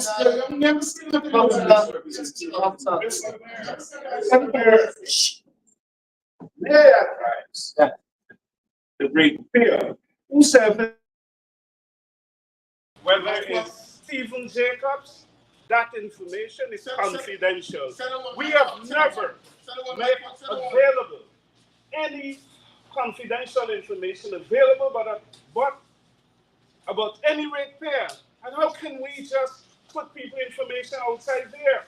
At one time at this council we talked about publishing information and what people owe, and somebody said we cannot do that because it's confidential. And how dare some councillors make that demand about a particular ratepayer? That is out of order. We should not encourage that. Our political grandstanding must get limits, and we must know that. Thank you. Mr. Mayor, I never said no political party. I never said a political party. I said Mike Wagweda. I never said a political party. So don't ask for me and say. Only next day. I never said a political party. All information that was out there as regarding this information, nothing spoke to Mike Watt. All the letters that were being written by the PPP councillors never spoke to anything about Mike Watt. About people not understood. And so that.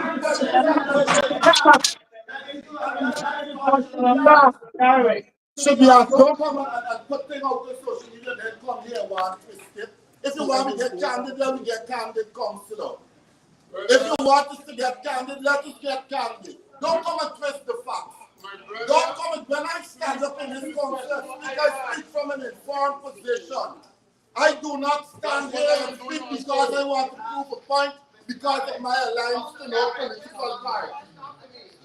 So, Mr. Mayor, the issue here is what is out there in social media about the party which I'm a member of. And for the council to come here and try to distort that information or to swing it to bring in another company, it's not right. The town clerk says she don't have the information at hand. We're about to find out. As the chairman of the finance committee said, any tax rate paid in this country, information is confidential and therefore it should be respected. And for the vice president to go to press conference and divert that information, it had to come from somewhere in City Hall. He couldn't just sit down at Freedom House and create these figures and attach it to a political party. He couldn't, it had to come from somewhere. And therefore the question should be asked, who did it? And let them provide that evidence. Because we have all the evidence that we can provide to them. That becomes the real fear. Now that it was not going to turn up. Nobody said nobody with no money, but when you want to go to social media, to finance, you must tell that. You must speak medical, you must speak fact.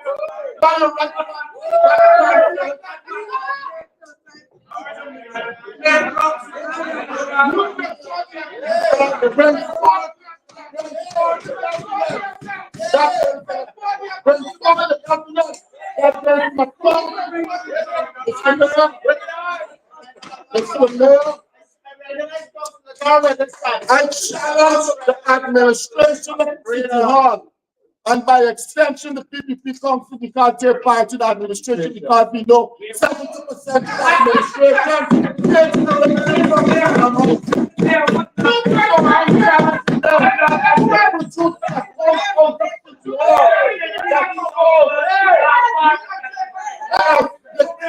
They're taking instructions from City Hall.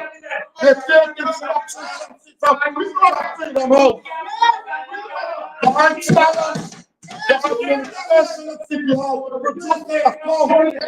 To produce an account that shows the clients, the amount that the vice president spoke about. Produce the evidence. Produce it, bring out the account, bring out the file. Bring out the file. Thank you. I understand. Bring the file, the same file I showed to the VC, bring it out. Bring the file.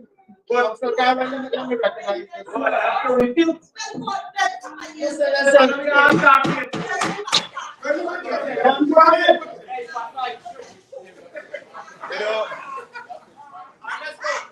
yeah, Mr. Mayor, I was saying, I understand why my good councillor came today. Because he was out for a little bit. But, you know, Mr. Mayor, green absent. Mr. Mayor, in our family. Hey, yeah. Don't worry. He's not here. So, Councillor Jacobson, know why it was absent. Why is it before one in the I know what you're doing. I know. Mr. Mayor, I remember a few moons ago, this council directing the administration to seek out all of the monies owed by government agencies or organizations to bring to a specific meeting. That is facts. Yes, it's facts. But we're now saying, from what I heard, that this shouldn't happen. But anyway, what? No. So, well, hold on. The PM, what was said for myself also is that a particular party owes a particular amount of money. Where you get that? Produce the evidence. Bring the file. Well, like I mentioned, if we want, but we can request it now. If they have a document, they produce evidence is wrong. We can request that Freedom because of produce evidence to pay. Hold on. So we request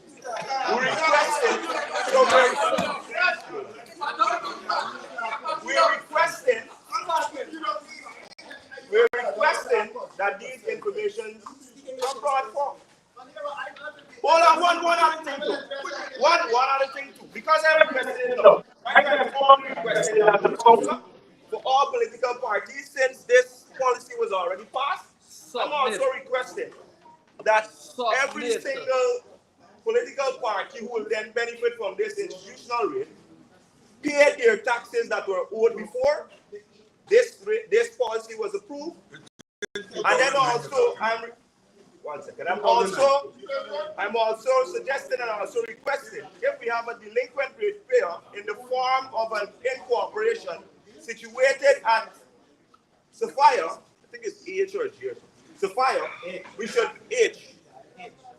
should then go after that particular ratepayer because my goodly friend over there, the Councillor Saul, would always stand here and say, and even you, Mr. Mayor, would say that delinquent ratepayers need to come forth so that we can do our job. Correct? Good. No, I don't have an issue. What we can do, Mr. Mayor, we do it everybody across the board. Good. So if you want to bring it up, like please do so. But you can also bring Mr. Mayor, they could bring a particular party that is okay. Yeah, start from it. Everybody. Correct. Start from it. And Mayor. Correct? Mayor, good. Bring everybody. Mayor.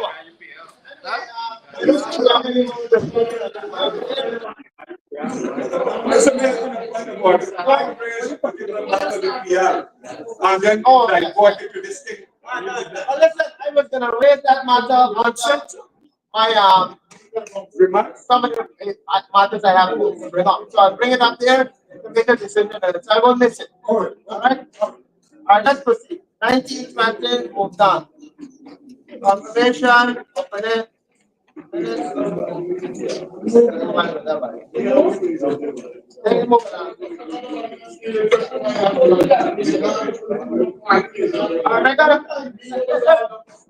Listen. Let me get some silence. I got this big speaker thing in front of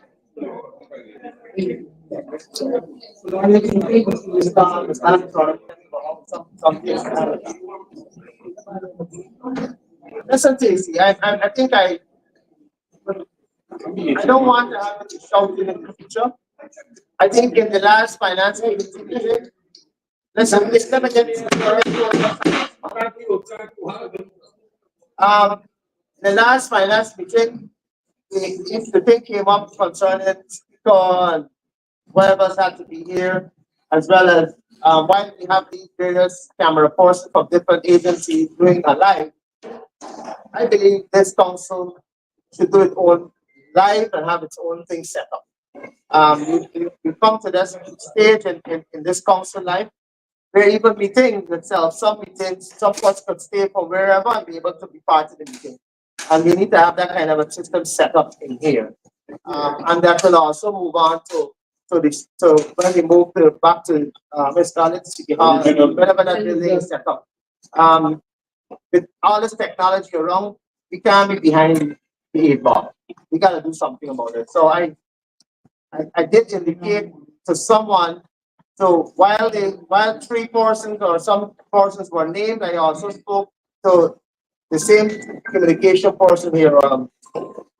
What's his name again? Mr. Padovan. It's Mr. Padovan on this matter, and the people also came to engage with him as to how we can have this surround sound, have the cameras, where the camera is going to be, people who can be adjusting the camera, plus a screen as well, and all of that. So, I saw some numbers proffered in the finance committee, but I did ask him to get to those persons to also have those people quote something that makes sense to this council, so that we mustn't be in this state where I gotta be shouting or we have lack of mics. We can even have some mics, 2 or 3 mics coming down here, so you'll have a full surround sound of this place, and we mustn't be starved for who hearing who and all that. And this is gonna be an urgent decision that I will surely take in conjunction with the town clerk and the department to be able to have, in addition to what we provide, let somebody else also provide that thing so that we can have a real setup here. So, TC, myself, and you and others, and the people who I think the government would have engaged, will also be making another presentation so that when that finance committee information come up, I think we defer the item, but we'll have that matter look back at maybe at another finance committee before we reach the full statutory next month. But after that, we must have real systems set up in this place so that we could really and truly fit with these issues accordingly. Now, I move to some announcements that I have here in relation to the PR. It's called a PR officer. I don't believe a PR officer would serve this council in the fashion in which it should be addressed. I think that an organization as big as this, and which I say is maybe, if equated to even a ministry side budget, so to speak, should not be starving itself with defending itself and defending information. No PR person or PR officer will be able to deal with that. We really and truly need someone who could defend the council's position and defend the council's work, defend it either through councillors, constituency, whatever it may be, as well as matters that we have to keep it on an everyday basis. So while I saw that recommendation there in relation to us treating with the issue of a PR officer, I think the council should move to have a PR consultant to treat with matters of the council, treat with matters of things within the community, things that happen with defending the council's image, and everything else, and we will have to treat with such a matter. So I would rather say that we should put out a notice, TC, to invitation to treat for persons to write to the, in this case, through you or to the top or to the human resource, deputy. How would you think? Is a human resource and right. So we move to have an invitation to treat, opening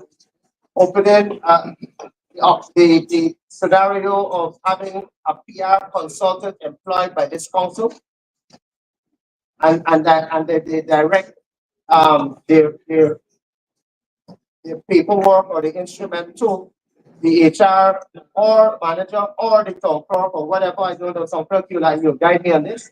But we'll be moving to hire a PR consultant, especially in this particular instance. So I'm open to that to discussion surrounding that and how we should proceed with this. Before I ask councillors to get involved, I would like to hear from you, town clerk. Sir, we've had this discussion a few times before, and I think the last decision that we did is that we go for PR officers.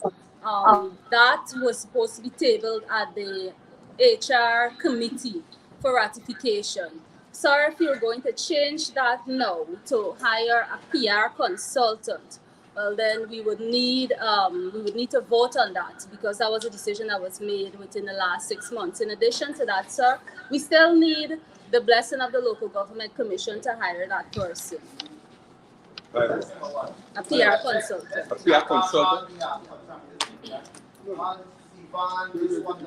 Those are all contracts to provide service to the council. So if the council want to employ or have a private arrangement with persons to deal with matters, just like how we also treated with the people who treat with the computer, a number of persons who treat with a number thing. We don't gonna get plus we deal with the brown candidates. We don't gonna get no local government permission to make a decision on that. This is the city council making a decision to have a PR consultant, which they feel is in the best interest of serving the council. So I don't need no local government. There's no local government commission in the first place. This council would like to move to speak with a PR consultant. That's a decision of the councillors of this council, who are the directors, vested with the powers by the shareholders, which is the citizens, to do a job. All right, I hear you, madam. You spoke on this part. I'd like to hear from councillors on this issue. Councillor Hines. Sir, in my opening remarks, I took aim at what are some of the possibilities of having a consultant. I also said that when a person of this nature or a company is hired to address the issue of public relations and its function, we may well find that in terms of the mission of this entity, that we way off mark. And I'm saying in this dispensation, I am a strong advocate for effective public relations in an organization like this because of its size and the multiplicity of services that it provides. Now, if we go that route, a lot of the questions and queries that are being asked at this kind of table will no longer be required to ask, because much of these things will be addressed from the perspective of law, which is contained in that book, and it will also address what can be classified as the needs of those persons that will be served by this council. And that's one of the reasons why I'm such a strong advocate for effective public relations, and in this case, not an officer, to have some organization dealing with public relations, because those who, if you fail in that regard, then you're shooting yourself in the foot. Just a question. What would be the difference between a consultant, organization, and a PR officer? Because in my mind, an officer is a full-time officer of the council who is a bit. We need them versus a consultant who is not necessarily available whenever we need him or her, and is is not on call, so to speak. It's not available 24/7. So in my mind, an officer provides better value for the money that we're going to spend in that respect. Sure. If we employ an officer, it may be a staff in the council operating under the rubric of the town clerk. This would require a list of things. Employment, you got union exposure, you got all kinds of requirement that goes with an officer. When you apply a consultant, you don't have nothing to do with that. You look for service. And the officer will have, after some period, a whole host of entitlement. I'm trying to get away from that so I can have delivery of quality service almost immediately if I contract somebody to do that. We have similar problem now in terms of some of the department executing their responsibilities, and you find it to allow it to happen in terms of leaving the department to handle it. It will take a millennium for the work to finish. You have days and so on. But if you take a contractor, say, look, a proper PR consultant, you make an evaluation of all of your mission, your objective, and what you want me to do, get everything well considered, and what you're looking for delivery of service, and it will be able to address those needs of things that people need to know. What are some of the things that are being done by this council in relation to the various services it's offered? All those things will have to be addressed by the consultant. You put an officer, it's all those at the time to come to work, lady to a glad you sick today. Man, look, I'm just listing what are the irritants you will experience if you take an office other than a consultant.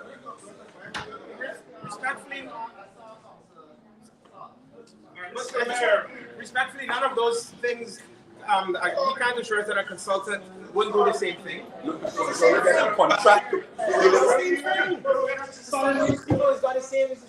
know the mayor will allow you, but I don't want to sound too abstract in making my presentation. I spoke earlier of the system model. I'm saying to you now that consultants will not have undue influence when we have to deal with information and put information outside there. They will be answerable to us. Simple and straightforward. I ain't going around the bush to deceive nobody. That is why we need a consultant. Deceive.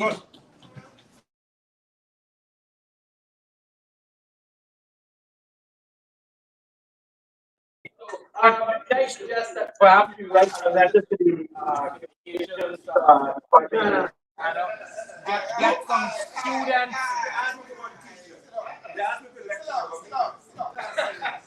What I'm saying is, we give young people, we can all raise our voices right here. So we can give young people advances, experience. Carry on. It's a matter of young people think outside the box. Clearly what we're doing is we put out a quote, all is good in the world now. Young people do TikTok, they do Instagram, they do Facebook. Those are the things, yeah, I could teach them. So it's just an idea. Well, let's send a letter saying it's available. I would.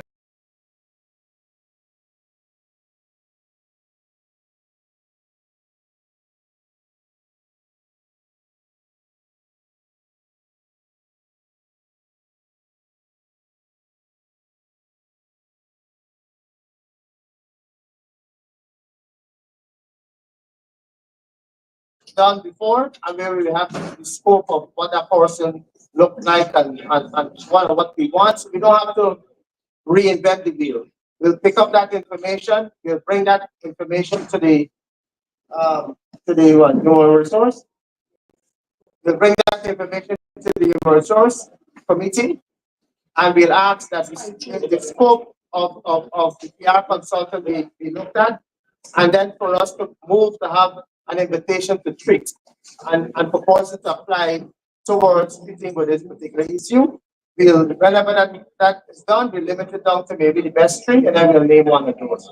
So you see, there's information that is with the department, your department that spoke about this, because in the previous council, we moved to have a PR consultant. I heard you earlier and you said something about some decision. The matter is right here. We didn't make any decision. It was something that I spoke about. And I said, yes, you mentioned it about PR officer, and I said, we kind of had some things for it to be brought. We're moving away from that situation. It was never a decision of this council. This now will be a decision of this council to move to have a PR consultant to be employed by this council to treat with the matters of our image or matters of answering to the public outside there and to bringing information that we have within the various communities to various persons. So those in favor of us moving to have a PR consultant, please do by the show of your hand.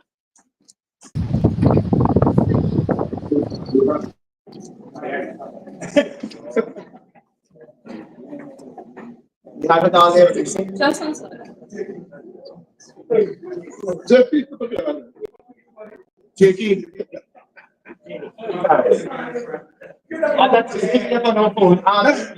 Those against? Against, yes. 1, 2, 3. Those in abstention? 2 in abstention. 3 in abstention. None abstain. See you comfortable there? I'm sorry. You haven't read the advance. 2 against.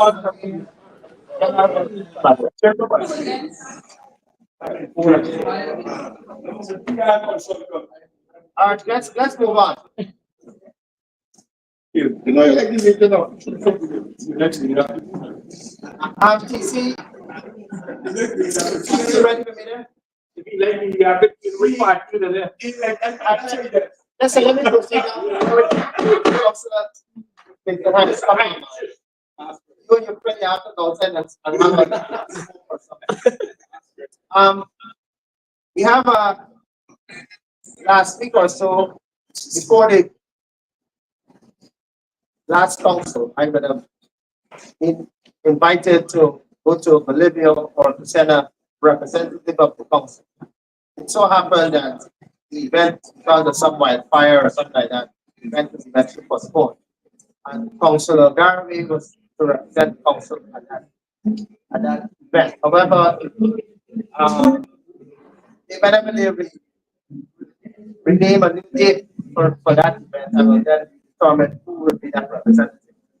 However, there's another event to Colombia invited by the IDB again concerning climate change and resilience.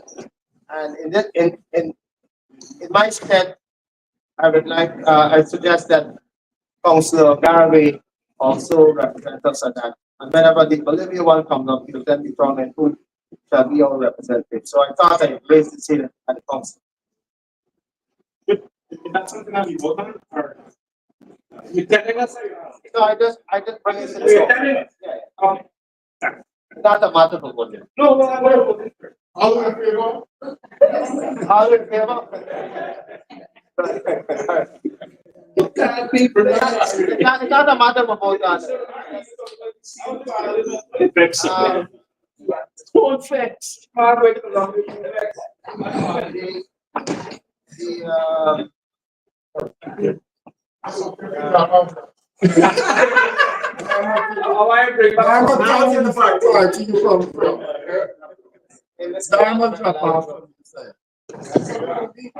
Okay. Now that we have exhausted the number of discussion around our institutional rate and something that we as a council created a policy to allow for every political party to be considered. Because this is the whole idea about the policy. Because this matter itself was a matter that was treated with under the priority of Mr. Hamilton Green and a decision taken then in 2009 to treat with the institutional rate policy. I think it was also, I didn't find enough information in relation to the adverse effect of the rate then, but I also saw it advertised under 2017 under the mayorship of Patricia J. Green. So the concern in relation to institutional rate and her also suggesting on a TV program. Listen, I'm on my remarks here, so I'm not entertaining it. I thought oh, your hands up, okay. Right. So so the fact remains that I saw the Madam Patricia Chase Green making a TV program on this thing, and I was really disappointed because I was shocked that she would say such a thing when she know fully well I was part of the council when those kind of situations happen. So, and that rate was advertised. Luckily for me, I had the documentation to back up what I was saying in my presser the following day. So to speak to this particular issue and the gazetted aspect of it, and for us to also address the question posed by Councillor Jacobs. I too, like many others, wondered where the Honorable Vice President got sick. I was perplexed when I saw him speaking about this kind of thing. I then went and asked for the records to show if this is true. It turned out that it's not so. I'm also saying that the decision concerning institutional race, the decision concerning the matter being gazetted, and whatever decisions were taken by a previous council then, as we all know, even Tom Clark said it yourself, decisions are sacrosanct. Decisions are carried on. It's in perpetual succession, so to speak, and it has to be respected. And even if we had to treat with it from this council perspective, it will continue to stand. So we have that situation. It also speaks of the matter should be implemented. Those are issues we'll take to the finance committee and so on, and treat with those matters to sort out how those institutional rates should be applied and when it should be applied and for what time it should be applied. I also would have been able to, when I did my research, I also picked up information to show that when that decision was made, payments were made to effect whatever had to happen based on a letter written by the department, the top department then to allow for this happen, and that's how a sort of check was paid to allow for the people to address this issue. So I have those information in my record based on letters that I got checking on this particular matter. So there's a number of things that has to be clarified. There's a number of things we have to treat with. But while we treat with it, we also need to understand, as someone said earlier, how that information was disclosed. Who disclosed it? Why, on what rationale it was disclosed. Now that we understand that it is disclosed, we also have to do, maybe have to, the council may have to decide that what kind of investigation we'll do to keep to that and to understand how we put measures in place to not have that record, but also what measures we can put in place to put those persons who disclose that information under the kind of necessary pressure to not have that kind of situation happen in the future. But while we, yeah, but while we speak to that, I don't know, we get to that. While we get to that, and that we'll be speaking to these issues concerning rating, we also have to take into consideration, since the Vice President himself spoke about unmasking this issue, about the veil being taken off. Those are decisions this council will have to take as it relates to not only making one or two persons information available. We will have to, when we sit in committees and sit and look at all these matters and sit and determine all the people outstanding to us, maybe it be the corporate Guyana, maybe it be the government of Guyana, with all these various agencies, and the number of different persons who owe and have outstanding indebtedness to us, we will have to fix with those issues. But those are matters that will be deferred or decided on as an agenda item at the finance committee when we look at those matters moving forward. But as it stands, everybody will have to face the same music. It's going to be a thing, something for John Jones or Sam, whatever it is, everybody will have to face the music as it relates to honoring their obligation. Also, if we have to make the information or the demands available to them, which I think we're pushing for, to have demands sent out. But outside of having the demands sent out, if when we sit down and have a reconciliation, because when you're sending out demand, you also have to reconcile those accounts and ensure that we have accurate information.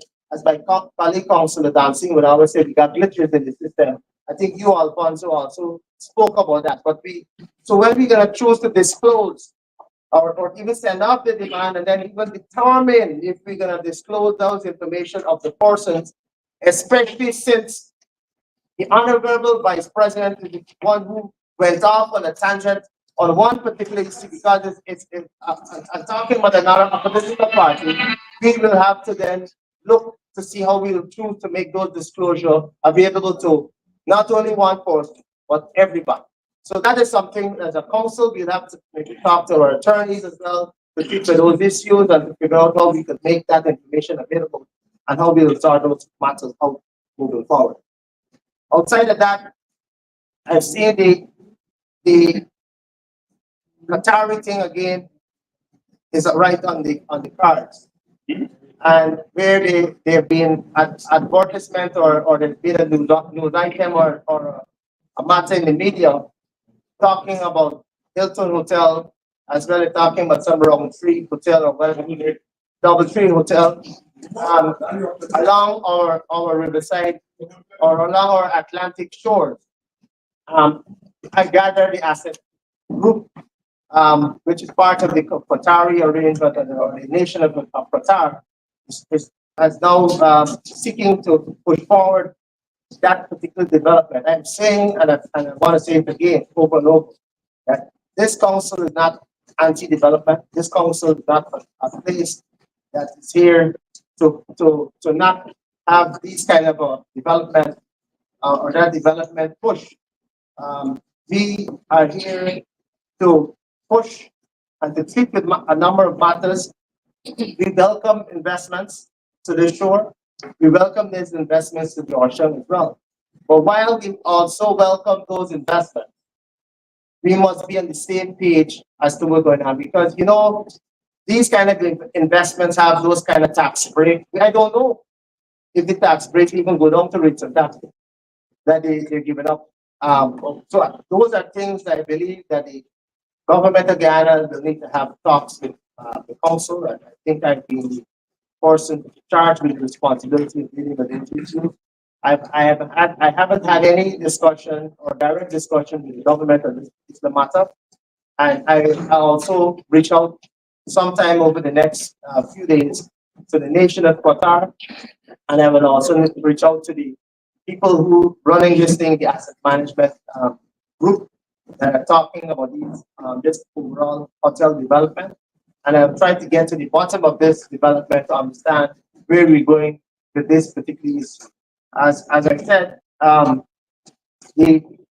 my interest is one of speaking about this issue, making solid representation for this council, ensuring that while we want to support such investment, we would like also the support for our markets, our Starbucks market, our vendors market, our border market, and for funds to be channeled in that direction.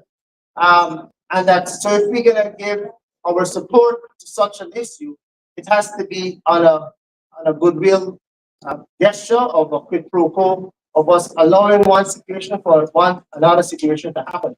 And those are the kind of conversations we'll need to have with government and the Qatar people, as well as the asset group, so that we could understand this kind of situation, especially when I believe a commitment was made from even this project for some stations to build on Region 3. But what are we benefiting from this kind of? We can't just be benefiting rates and tax. We don't even know if the rates and tax will actually come our way. But what we know for sure is that for us to allow for a goodwill gesture in allowing for this kind of a situation to happen, it must be one where both Georgetown win and Guyana win as a whole. So I believe that that is the angle in which we'll be talking about this particular matter. I'm hopeful that in the coming weeks, we have some real conversation with all these different players and all these persons that are part of the this discussion on the table.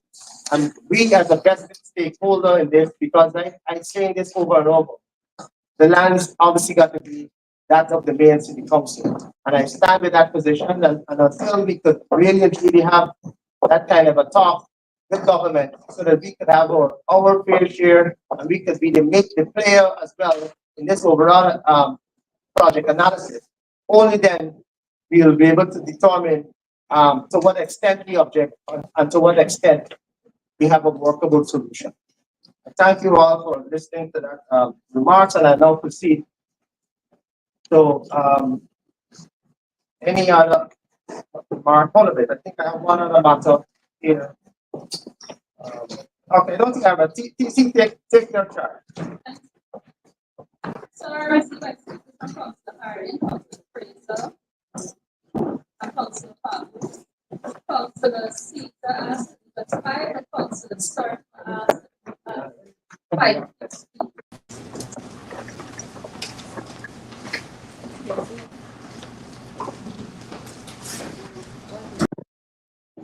I received a call from Colonel Abrams from Office of the President this morning, asking to use the promenade garden this Saturday for the funeral service for the Honorable the late Sir Sridat Surendranath Ramphal. Sir. Sir.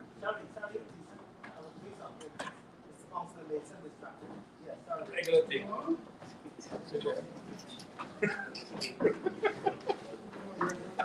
So,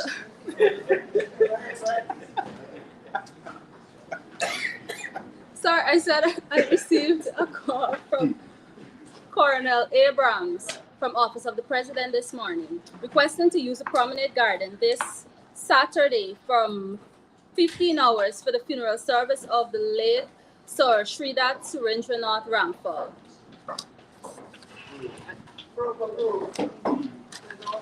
The only challenge is that I see they already understand that the president you should have gotten to it before. They don't sound I got to the Marbury walk and then come to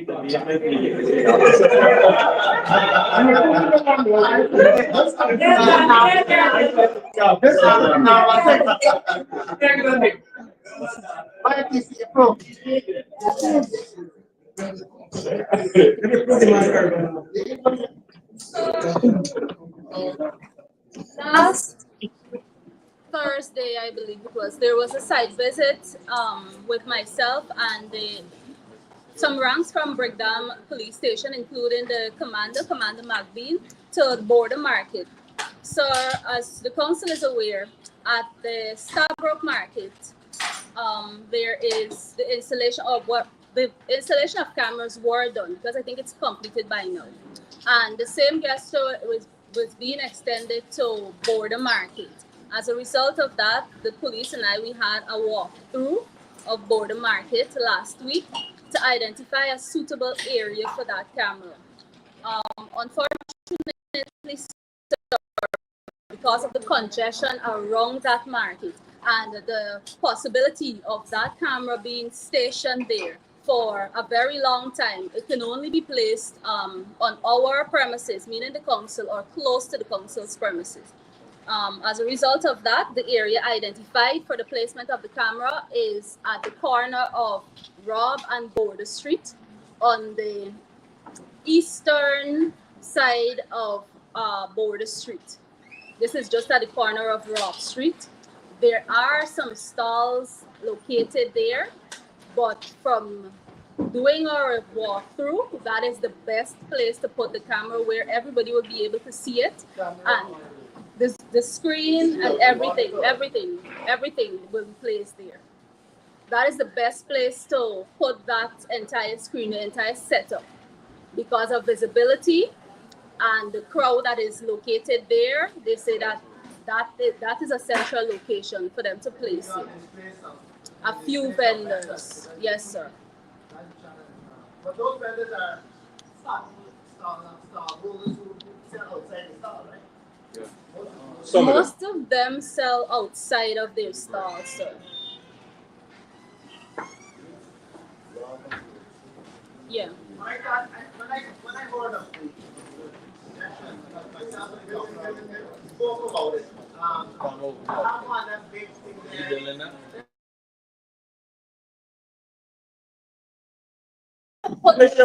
Location where everybody can do it. We discussed on their law, and from having discussions with them, that would not be the best location. It is out of reach of persons, and nobody would really pay attention to that. They want a location that is central where everybody can see what is happening, and you know that you're being watched as well. And that is the best location. I thought like at Constabulary we put the monitors close to the police outpost so the police can see what is going on. When you go to board, something similar. The police outpost is on draft, and so if the monitors can be placed close to them, because having the monitors at Border Street there, if you notice something on camera there, then you have to run till the Orange Walk to make a report. I don't see that making much sense. The monitors should be closer to the police outpost. I thought it was the purpose of having the monitor, so that the police could monitor what is going on in the case. Because they're from the window, the outpost and monitor the cameras. Mr. Mayor, if I may add, that is just output device there. It can still be monitored, and I'm pretty sure that it will be monitored. So that is just an output device. Yes, it is. It's a wireless connection where everybody will be. Okay. Border Street gets way more traffic than Orange Walk. Yes. And that is the reason why they chose the Border Street. Any other person? So it's clear that. But is there any record to show which part of Border Market most of the robberies? We have that kind of information. Because you might be putting it at Border Street, then most of the robbery occurring on Dark Road or that. So we might be targeting the wrong audience. What I understand as well, sir, is that not all of the cameras will be stationed here, but that is where the screen will be located, along with Just like Border, how it's covered still to get so. Yes. Challenge is that. Why then we have the screen set up here to display it, where we can put the screen somewhere else, too close to the display outpost. So you don't have to have a reason to display it. That is my view. So, Councilor Jacob, I recognize you. I don't recognize Mr. Mayor, you gotta understand there are different dynamics in terms of border and standard. Scarborough, right where the police outpost, since we understand that a lot of persons here gathered here, so it's easy for them to see. The dynamic at border is that Border Street and Rock Street, you have most of the traffic. People driving, people outside there. Positioning it there, I think is a better idea, so that they can see themselves. As Tom Clark mentioned, monitoring can also be done from the outpost. And the reason for that outpost being there is for us to not displace. Because remember it's a 40 foot, so it would have extended it at good, right? What I told you that But what you can't do, you need to speak to the vendor. You need to make sure that you have an alternate place for them before this. And you need to make sure that because you don't want. I know that. Whatever. That is obviously any other. I want to hear from the department. I want to hear from the department. The worship councillors and officers. One displacement of our vendors in the area needs to be clearly talked out. Even though the post is where it is, I don't think it was carefully thought out because where the monitor is going, we have the big yard in Alexander Street, which is a hyperactivity for criminal activity. I know the big yard that in Alexander Street. So if the monitors are going to monitor that yard, because that is an escape for all the activity in Alexander coming down Rock Street. Where it is in Boulder Street, you start the area where we have an offloaded bay, and it's causing a challenge because when the rice truck, the sugar, and the heavy items come, we got a built up that is in that area. And for any vehicle, when activity happens to get to that location, it's not happening. So when you place these things, you got to look at the built up at the peak hours and even at the hours of late at night. I don't have a problem where it is going, but we have to look at the displacement of our vendors and our stall holders in that corner. That particular corner has some old stall holders. How much vendors do you think would be displaced for this thing? So I think it's about 5 stalls. 10. And this now is on the side, right? On the inside is not. That is not our property on the other side. No, on the road, going at It's on the road. on this side. Yeah, it's. But you have to put it started.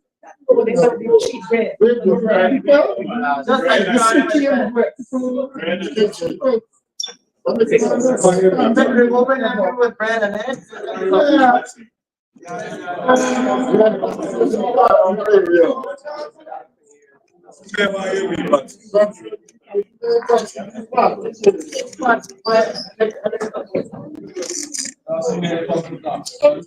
Concerning what we just said about the I was on the ground with my fellow council chief of Mark Clark, I think was Mr. Kapoor, and when we approached this by Barnes, he came up to say something similar to what we just said that uploading is happening here and no uploading and he's looking to upload to the market.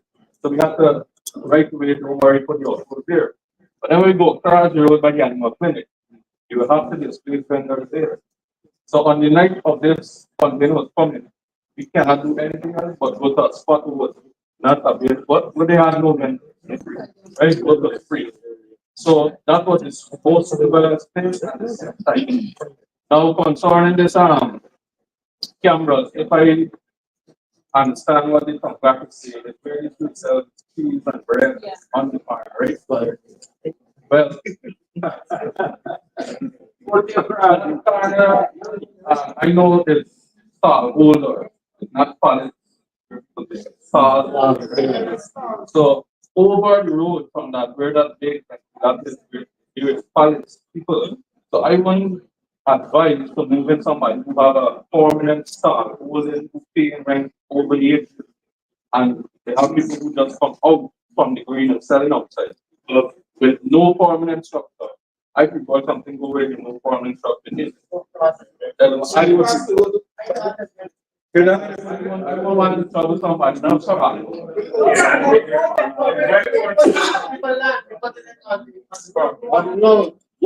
Again, so we'll be bringing this broadcast to an end live at City Hall for September 9, 2024. Over the road have a pavement, and then you have the gutter, then you road. I will say, move whatever obstacles the soil got here.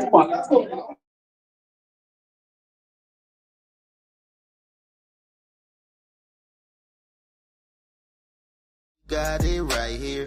Guyana ain't going nowhere. We got enough oil to